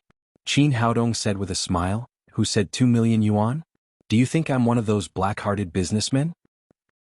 200,000 yuan is much easier. I'll inform them right away." Lu Yage breathed a sigh of relief. Although 200,000 yuan was not a small number, the medicine that could cure leukemia at one time was absolutely worth the price. "Sister Lu, you think too much. It's not 200,000 yuan. How much is that?" Lu Yage asked in surprise. "If this medicine was sold for 20,000 yuan a bottle, it would be lower than the price of B. Constantine, which could only relieve symptoms for a month." "It's 2 yuan. Qin Haodong said, shaking 2 fingers. 2 yuan? Oh my God, did I hear you right?" Lu Yage almost bit off her tongue. "Yes, it's 2 yuan. Qin Haodong said with a smile. "Yesterday I promised to treat everyone. I picked these medicines from the mountains. There is no cost. The medicine is free. I just need to collect the money for the glass bottles." In Jiangnan Hospital, the lame man held the test results in his hand and jumped up excitedly again. The test sheet in his hand clearly showed that all his blood indexes were normal, which meant that his leukemia was completely cured. "What's the matter, lame man? Why are you so happy?" A doctor in a white coat came over. He was Zhang Xiaoping, the attending physician of the hematology department of Jiangnan Hospital. He diagnosed the lame man's leukemia. "Dr. Zhang, my leukemia is cured, completely cured," the lame man shouted excitedly. It attracted the attention of countless people in the hospital corridor, but these people looked at him with pity in their eyes, thinking that another sick person was crazy. Zhang Xiaoping also shook his head and said, "Lame man, since you are sick, treat it well. Don't make yourself crazy because of this." "Dr. Zhang, I'm not crazy. I'm really cured." The lame man waved the test sheet in his hand and said, "Look at the test results. All my blood indexes are normal. I'm really cured." After that, he did not give the test sheet to Zhang Xiaoping. Instead, he rushed out of the hospital excitedly. He was eager to tell Qin Haodong the news. "What's the matter? Is he really cured?" Zhang Xiaoping didn't believe it at first, but seeing the lame man's good physical condition, he really didn't look like a person with leukemia. With a trace of doubt, he went to the laboratory, turned on the computer and pulled up the lame man's test record. When he saw the data displayed on the computer, he suddenly widened his eyes. The lame man's test results were really normal, which was completely different from the results of previous tests. He called the nurse in charge of the blood test and said, "Xiao Wang, are you sure this man didn't make a mistake when drawing blood?" The young nurse looked serious and said, "Yes, he is also an old patient of our hospital. How could I make a mistake?" That's strange. He printed out all the lame man's medical records and then hurried to the vice director's office. The vice director, Zhang Xiaoan, was Zhang Xiaoping's cousin. After entering the door, Zhang Xiaoping said, "Brother, something strange happened today. A diabetic actually said he was cured." Zhang Xiaoan burst into laughter and said, "Xiaoping, you are also a hematologist in our hospital. You even believe this? Leukemia is now an incurable disease. If you have money, it can be effectively alleviated. It's impossible to say that it's completely cured, unless he met an immortal. I thought so at first, but look at his test results. He's really cured." With that, Zhang Xiaoping spread all the lame man's medical records in front of Zhang Xiaoan. Zhang Xiaoan looked at it carefully, and the smile on his face slowly disappeared. Finally, he said seriously, "Are you sure that today's test results are correct?" Zhang Xiaoping said, "I've already asked the nurse on duty. She said it must be correct. We can't be careless about this. Let me check it again." Zhang Xiaoan said, turned on the computer on his desk, retrieved the surveillance video of the blood test department, and confirmed that it was the lame man himself who drew the blood. That's strange. Since there's no problem with the blood, how did he recover from his illness? Zhang Xiaoan held his chin and thought for a long time. Finally he said, "Xiaoping, this matter ends here. Don't say anything." What? Zhang Xiaoping asked in surprise. Do you still need to ask? Leukemia is impossible to cure. Since there's no problem with today's blood test, you misdiagnosed him at the beginning. He doesn't have this disease at all. If this matter is spread, it will not only affect the reputation of our hospital, but also bring you huge losses, so it must be kept secret. I misdiagnosed him? That's impossible, right? Zhang Xiaoping said with a stunned face. If it's not a misdiagnosis, can you have any other explanation? Even if you have, can anyone believe it? This? I'll listen to you, brother. I'll keep it secret. Zhang Xiaoping had nothing to say for a while. It was true. If this matter was spread, it could only be thought that he had misdiagnosed him at the beginning. Moreover, it had been too long. He was not sure if he had really misdiagnosed him at that time. Qin Haodong and Lu Yage finished distributing all the liquid, no more and no less, exactly 100 portions. At this time, the lame man ran in from outside excitedly. "Dr. Qin, look, I'm really cured." As he said this, he sent the test sheet to Qin Haodong. Not bad. Qin Haodong took the test sheet and glanced at it. This result was what he expected. His pulse was much more accurate than this instrument. However, if he wanted to convince more people, he still needed the test sheet to prove it. He briefly told the lame man about the sale of the blood revival oral liquid tomorrow and then said, "Sister Lu may not be able to do it alone. Come and help her tomorrow." No problem. The lame man happily agreed. He then said, "Dr. Qin, you really have the heart of a living bodhisattva to treat everyone for free." Qin Haodong said, "By the way, there's one more thing. Although the medicine is free tomorrow, everyone has to hand in all the test results and all the medical records later." Lu Yage asked in confusion, "Dr. Qin, what do you want this for?" Qin Haodong said, "There are only 100 portions of this liquid. If I want to cure more patients, I can't do it myself. I have to rely on the mass production of enterprises. Therefore, I want to set up a pharmaceutical company to mass produce insurance oral liquid. However, there are conditions for mass production. The formula of this medicine must be approved by the Drug Administration, so I need the treatment data of 100 patients."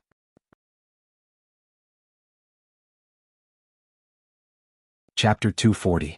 Lu Yage said excitedly, "If this medicine can be mass-produced, it will be a great contribution. I thank you on behalf of more than 4 million leukemia patients in Wuxia." The lame man said, "Dr. Qin is doing a good thing, but I'm afraid that some people will run away after they are cured. If we can't find them, we can't get the medical records back. I'm afraid we can't get 100 copies of data." Lu Yage said, "That's easy.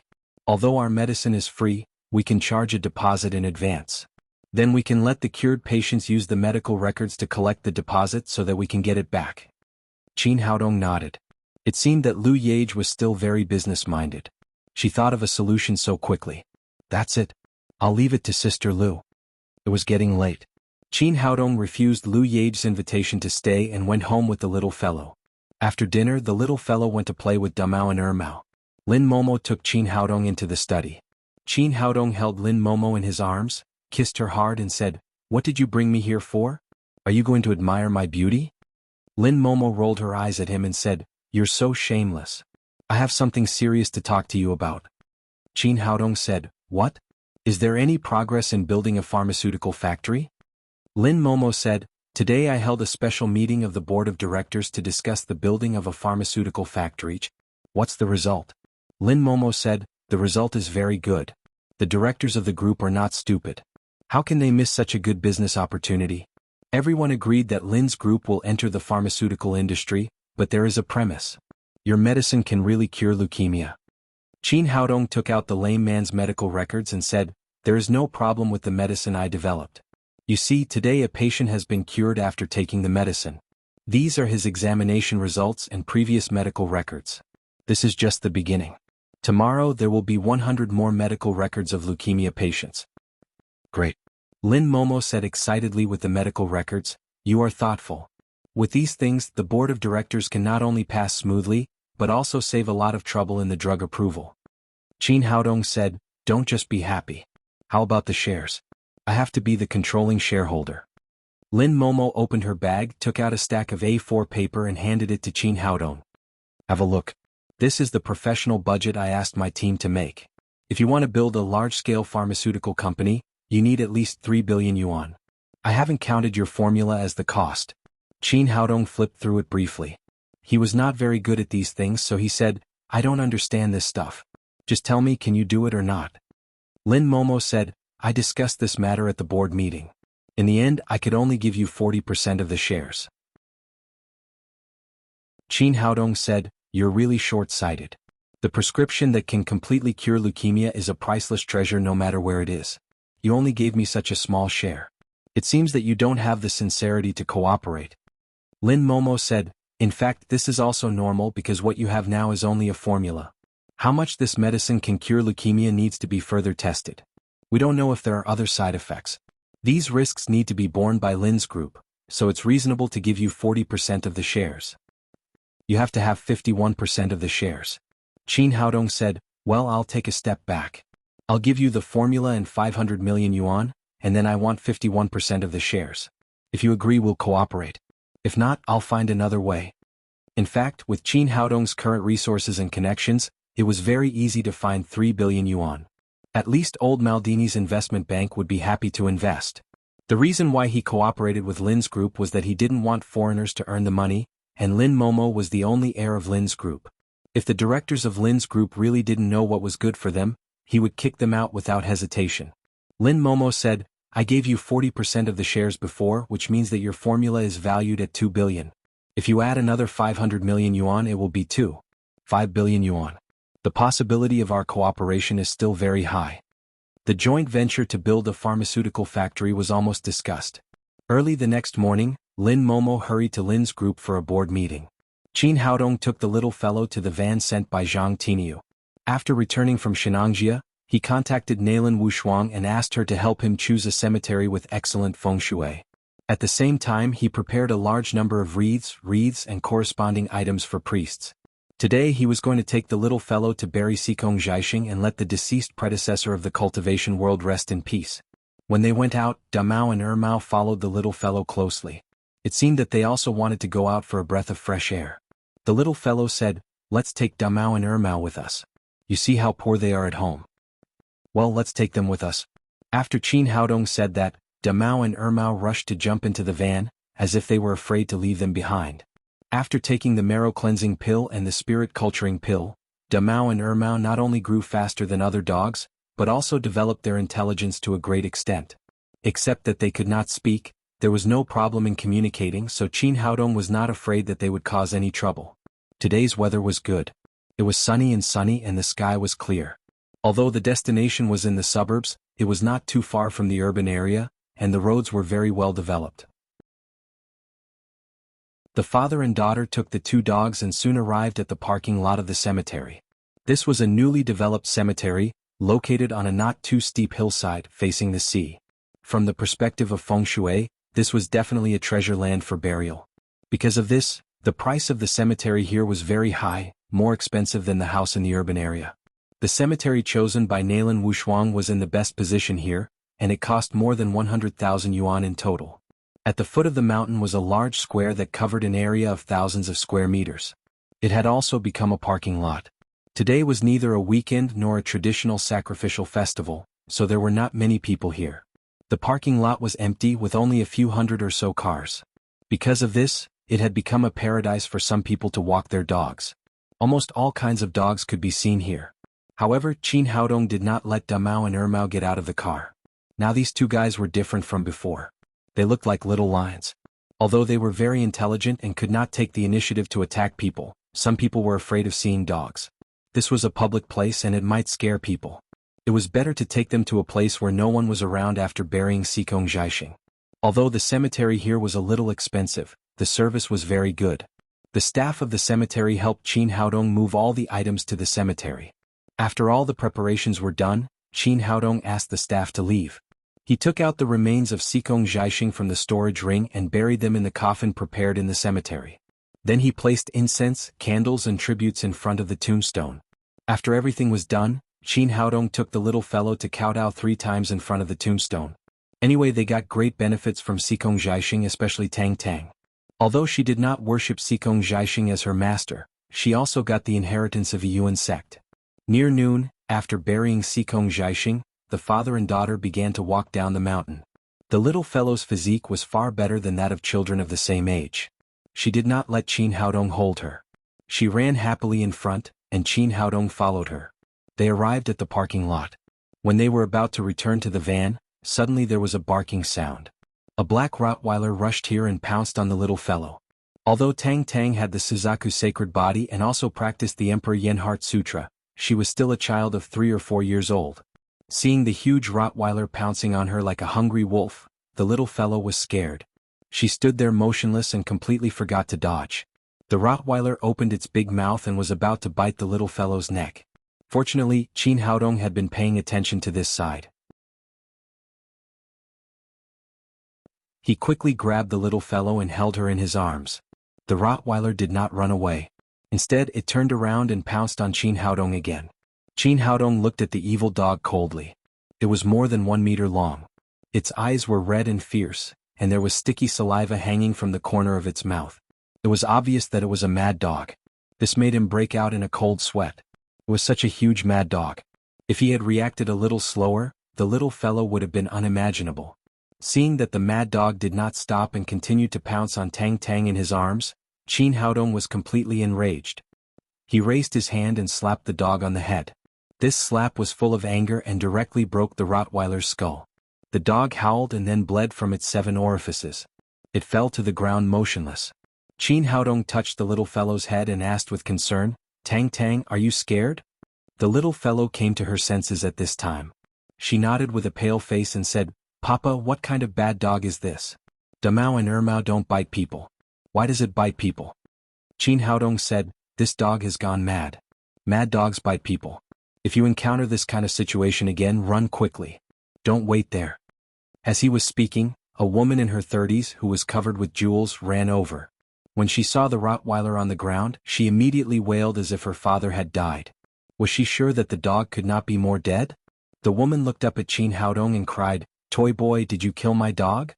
The little fellow said, "Auntie, it was your dog that bit people. Papa hit it." Qin Haodong also said, "Your dog has gone mad. If you don't kill it, it will definitely hurt others. Take it back and find a place to bury it." The woman cried angrily, "What's the big deal about biting people? I have money. I can pay for it. Why did you kill my dog? Do you know how expensive my dog is? This is a purebred Rottweiler. It costs more than 300,000 yuan. Qin Haodong's face darkened and he said, "Rottweiler is a very fierce large dog. You shouldn't have let it go. It almost bit my daughter just now. What's wrong with me killing it? Is your dog allowed to bite people and others are not allowed to resist? I won't allow it. If my dog bites you, I can pay for it, but you can't beat my dog. The lives of both of you added together aren't as valuable as a dog of mine. A dog is a dog. No matter how noble a dog is, it can't be compared with a human. If you raise a large dog in the future, you must tie it up or I will beat it every time I see it."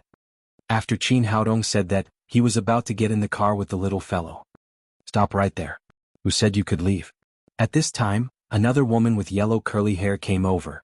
She was also dressed in famous brand clothes and was holding a huge German Shepherd in her hand. It seemed that she was the companion of the owner of the Rottweiler. Chapter 241. The yellow-haired woman yelled at Qin Haodong, "How can you be so cruel? Such a good dog was killed by you. Don't you know that dogs are human friends?" Qin Haodong was getting angrier and angrier. These two women were more and more difficult to reason with. If I don't kill it, should I wait for it to bite me to death? A dog is equivalent to a few years old child. What can it understand? So what if it bites you a few times? Not to mention that it can't bite you to death. Even if it bites you to death, why do you fight back? Is a dog's life not a life? Are you so cruel? Have you ever considered the dog's feelings? The woman's words were like a barrage of cannons. Listening to her bullshit logic, Qin Haodong was a little speechless. "Do you eat meat?" Qin Haodong asked. "Of course I eat meat. How can I have enough nutrition without meat?" The woman said, "I'm talking to you about beating dogs. Why do you ask me if I eat meat?" Qin Haodong said, "Where does the meat you eat come from? Aren't cows, sheep and pigs lives? After you killed them, you fried them, cooked them and changed the way you ate them. Did you feel guilty? Did you ever consider their feelings? This is sophistry. Can dogs be the same as pigs, cows and sheep? Dogs are intelligent. In short, it's wrong for you to kill a dog. People like you should be arrested and sentenced to death for the crime of intentional homicide." The woman who spoke looked at the dead Rottweiler on the ground as if she had seen her dead parents. She yelled fiercely at Qin Haodong, as if killing him immediately could relieve her hatred. Qin Haodong said, "Intelligent? If it's intelligent, it won't come to bite people. It's okay to like dogs, but you must take good care of your dog. You can't let it run around in public." The yellow-haired woman cried, "You are an unloving person. Why do you want to limit the freedom of dogs? Besides, what's wrong with a dog biting you a few times? You should endure it. Why don't you think about why you don't bite others but you? It must be your own problem." Qin Haodong's face became more and more gloomy. It was said that people with big breasts had no brains. This woman was like an airport. How could she say such brainless words? He sneered and said, "If a dog bites me, then there's something wrong with me. What if your dog bites you?" "That's impossible. I'm a dog lover. I treat dogs as my friends. My darling is so intelligent. How could it bite me?" As the woman spoke, she lowered her head to look at her German Shepherd dog. Her eyes were filled with love. "Even if it bites me, I will willingly endure it. I will not bring any harm to it because I love it. It is my baby. Is that so? I'd like to see how much you love it." Qin Haodong's eyes flashed. Mind manipulating was not only useful for humans but also for dogs. The German Shepherd suddenly let out a low growl, then turned its head and fiercely bit the yellow-haired woman's calf. This bite was incomparably fierce. The woman was caught off guard and a piece of her flesh was immediately torn off. "Ah!" The woman let out a shrill scream and fell to the ground. Then she kept kicking the German Shepherd dog with her high-heeled shoes. It was not easy to kick the dog aside. Maybe the dog was crazy. It still kept attacking the woman. All of a sudden, it bit her arm again and did not let go after biting it. "Help! Someone help me!" The woman screamed in agony. At this time there were already more than a dozen people around, but these people did not dare to come forward. This dog even dared to bite its owner. It was obvious that it was crazy. Even the owner of the Rottweiler ran far away. It seemed that she was afraid of being bitten by the dog. Fortunately, this alerted the staff of the cemetery. 3 or 4 security guards ran over one after another. First, they wrapped the German Shepherd dog with a net, then stuffed it into a sack and tied the mouth of the sack. "Kill it. It doesn't know what's good for it. It even dares to bite me." After saying that, the blonde woman ignored the injuries on her body. She grabbed a wooden stick from the hands of a security guard and desperately hit the shepherd dog in the sack. Soon the sack was soaked in blood. The dog no longer struggled. It was obvious that it was dead. "Bastard dog beast, I'll kill you. How dare you bite me?" The yellow-haired woman threw away the wooden stick in her hand and kept cursing. Qin Haodong sneered and said, "What? Don't you love it very much? Didn't you say that you would be willing to bear its bite and not bring any harm to it? Why did you kill it with your own hands?" Only then did the yellow-haired woman come to her senses. For a moment, she was so ashamed that she turned her head and got into an SUV next to her. She ran away quickly. Some people were like this. When others were hurt, they could jump out and act like a Virgin Mary and make irresponsible remarks in front of others. However, when it came to themselves, they would completely change their attitude. Qin Haodong looked at the yellow-haired woman's back with disdain. He was about to get in the car and leave with the little fellow in his arms. But at this time the owner of the Rottweiler ran back again. She grabbed his arm and cried, "Stop, you can't go. Qin Haodong frowned and said, "Are you done? Didn't you see that the dog bit people just now and even the owner killed it?" The woman cried, "That's different. Her dog is only worth a few thousand yuan. It's a cheap life. But my dog is worth more than 300,000 yuan. It's more valuable than a human life." Qin Haodong said impatiently, "What do you want? You killed my dog, so of course you have to pay for it. I bought my dog for 350,000 yuan and raised it for so many years. You have to pay me at least 500,000 yuan." The woman continued, "And my dog is my family just like my son. You killed it, so you have to bury it. Both of you have to wear mourning clothes and kneel in front of the grave. That's too much. It's too much. It's her dog that wants to bite other people's children. How can she make such an outrageous request? That's right. If you like the dog so much, why don't you tie it up and let it run around and bite people? It's your own business to like dogs. You can't force it on others, and you can't let your dog bite others." The onlookers couldn't stand it anymore and began to talk. But the woman was like a shrew. She put her hands on her hips and cried, "It's none of your business. Shut up." People saw that she was extremely shrewd and had famous brands all over her body. At first glance, they could tell that she was a rich and powerful person. They couldn't afford to provoke her, so they all shut up. The woman turned around and shouted to Qin Haodong again, "Did you hear that? Do what I said immediately or you can't leave." Qin Haodong said in a cold voice, "Why?" The woman cried rudely, "Because my dog is worth more than 300,000 yuan. Because my dog is more precious than you." "You mean a valuable dog can bite people around? Of course, the life of a dog is more precious than a human life. You are poor, so you deserve to be bitten by my dog." As the woman was speaking, Qin Haodong turned around and opened the door of the van. Two huge white figures suddenly rushed out. After Damao and Ermao got out of the car, they first looked up to the sky and let out a long roar. At this time they were like two little lions. They were so powerful that the people around them were scared to step back. Just now in the car, they saw with their own eyes that the Rottweiler dared to violate its little master. If they hadn't been trapped in the car, they would have torn the Rottweiler to pieces. Even so, Damao and Ermao came to the Rottweiler's body and kicked it hard twice as if to vent their anger. "Damao and Ermao, come here." Qin Haodong raised his hand and called the two dogs over. He said to the woman, "My two dogs are purebred snow mastiffs. Someone once offered 30 million yuan but didn't buy them. According to their value, they are much more expensive than the dog of 300,000 yuan. According to your theory, they can bite you at will, right?" The woman was speechless for a while. She had seen that the two dogs were extraordinary, but she didn't expect that the young man in ordinary clothes and driving a broken van would have such good snow mastiffs. Bite her, let the dogs bite her. Who made her look down on the poor? That's right. This is called reaping what you sow. Seeing this rude and unreasonable woman being humiliated, the onlookers felt delighted and started to shout out one after another. Qin Haodong waved his hand, and Damao and Ermao rushed to the woman. The woman turned her head and wanted to run, but her speed was no match for Damao and Ermao. Before she could turn around, she was slapped to the ground by Damao's paw. Of course, Qin Haodong wouldn't really let Damao and Ermao bite this woman, but it was necessary to teach her some lessons so that she wouldn't be indiscriminate. After getting the master's instructions, Damao raised a front paw and pressed it on the woman's chest. Then he stuck out his bright red tongue and began to wash the woman's face. Ermao used both his mouth and paw, constantly tearing the woman's clothes, and soon turned a valuable skirt into a unique bikini. "Help, help, hurry up and make them stop." The woman had no time to care about Damao's saliva flowing into her mouth. She screamed for help frantically. She had been completely scared and no longer had the arrogance she had just had. Qin Haodong sneered and said, "What's wrong? Didn't you say that valuable dogs can bite people at will?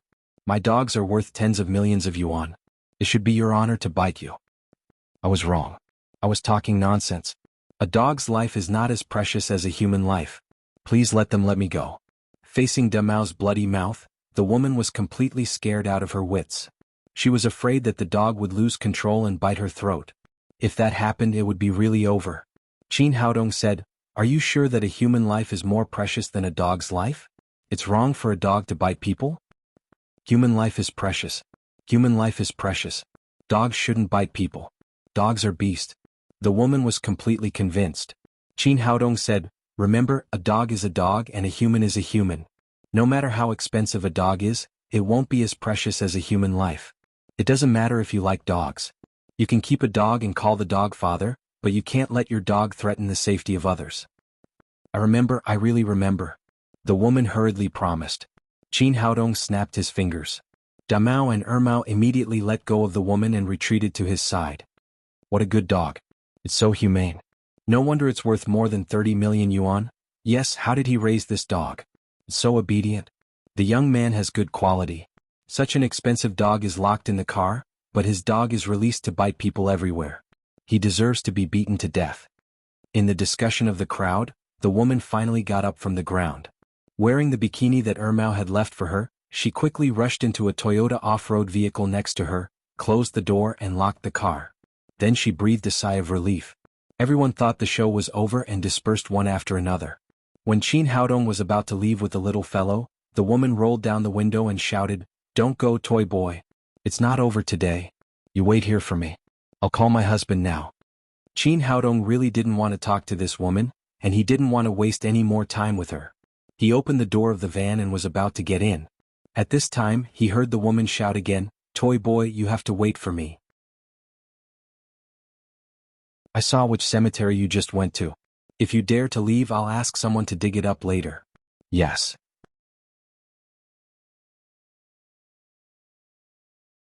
Chapter 242. After the woman finished speaking, she took out her phone and quickly dialed a number. "Hubby, hurry over. Our dog has been beaten to death. That little bastard even bullied me. Remember to bring the guy over. He has 2 big dogs." Qin Haodong's face suddenly darkened. It seemed that the woman had not been taught enough. She dared to threaten him with Xikong Zhaixing's grave. He had to let her suffer more. After the woman hung up the phone, she closed the window again and hid in the car honestly. In her opinion, this was the only way to be safe. Unexpectedly, at this moment, 2 huge white shadows rushed over. They were Damao and Ermao. She screamed in fright, but then she realized that she didn't have to be afraid of hiding in the car. No matter how powerful the 2 dogs were, they couldn't bite her. "Bastards, wait for me.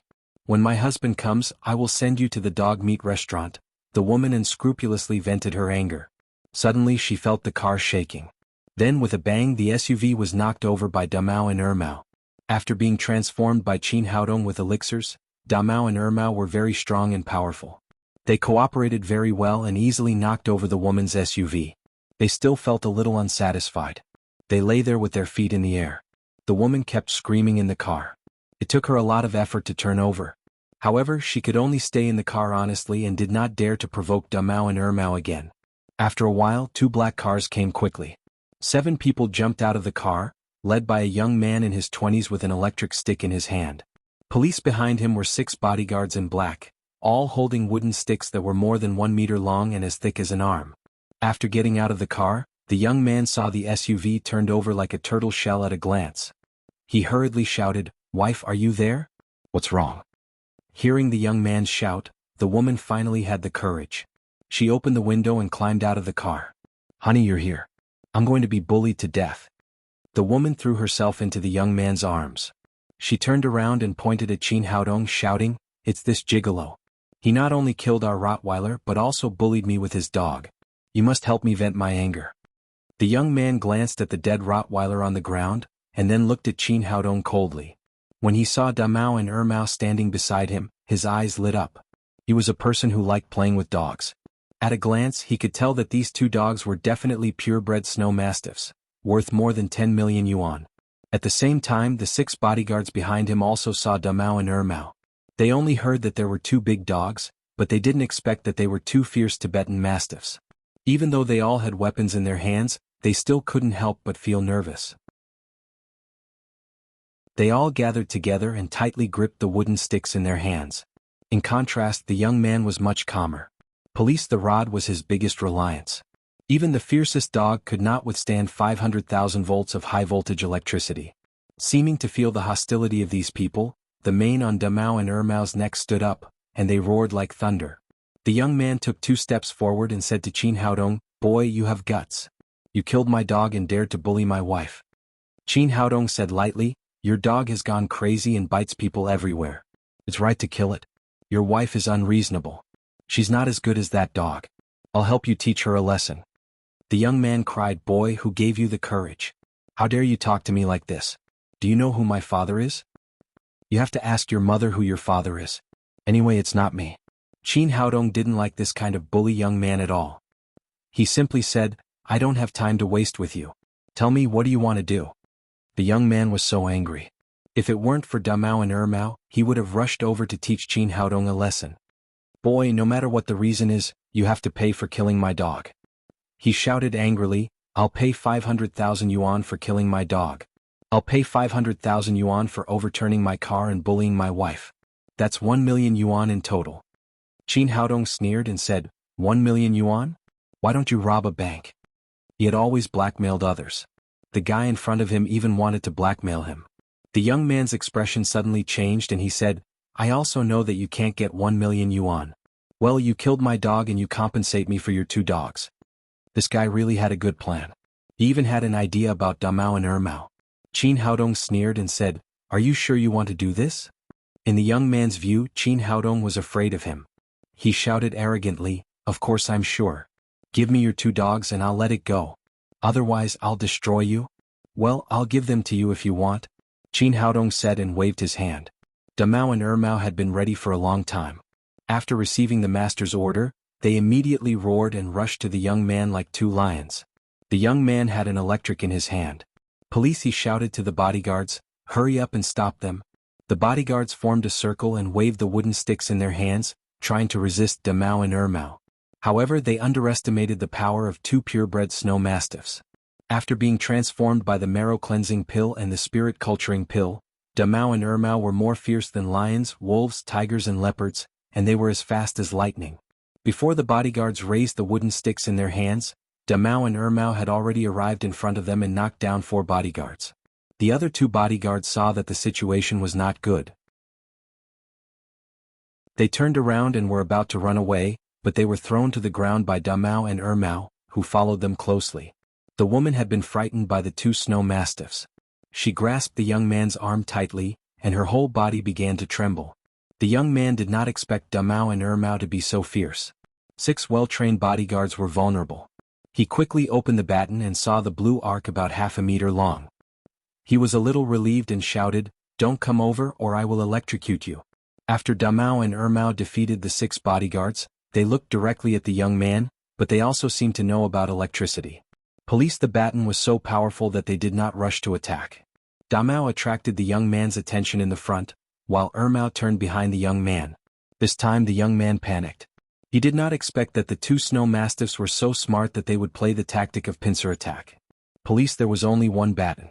How could it resist 2 fierce Tibetan mastiffs? At this moment, the 2 snow mastiffs launched an attack together, but when Damao rushed to the young man, he suddenly stopped and let the electric baton go.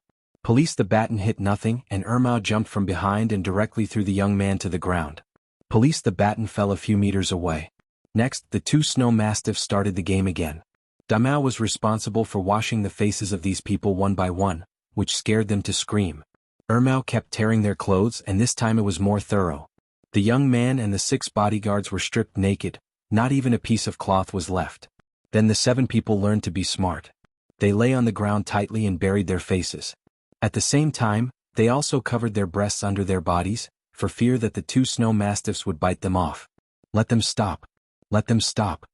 The young man shouted wildly at Qin Haodong.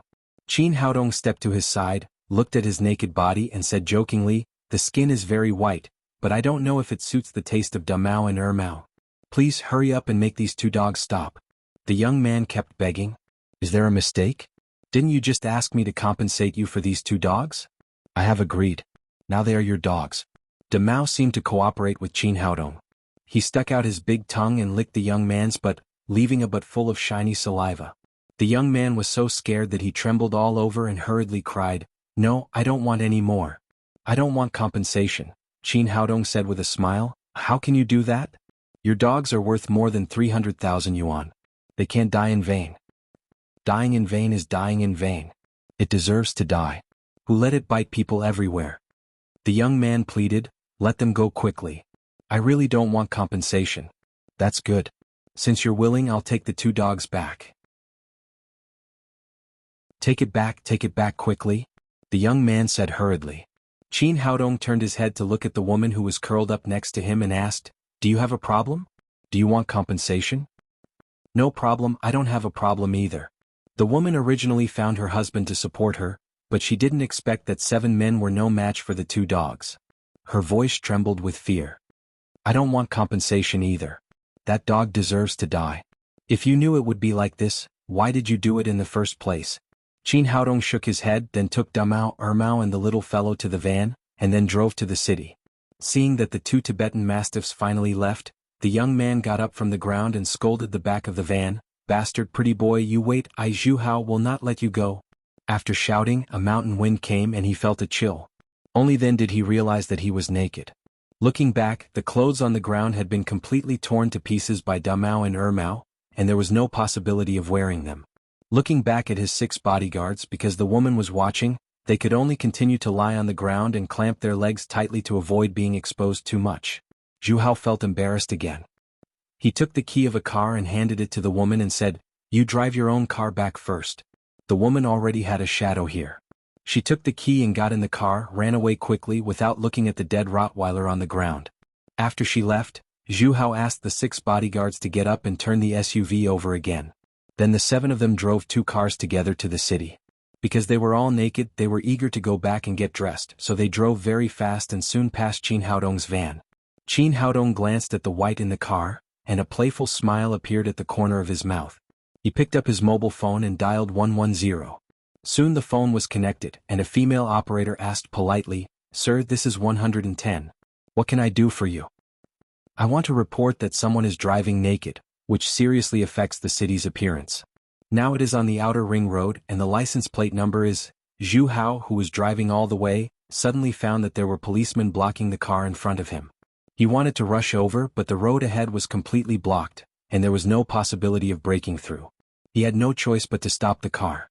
Several policemen came to the window and said, "Someone reported you for indecent behavior. You are driving naked. Now come with us." Zhu Hao understood what was going on. He gritted his teeth and shouted, "Pretty boy, you dare to trick me. I will not spare you." You're tuning in to the Han Li's Wuxia Adventures YouTube channel.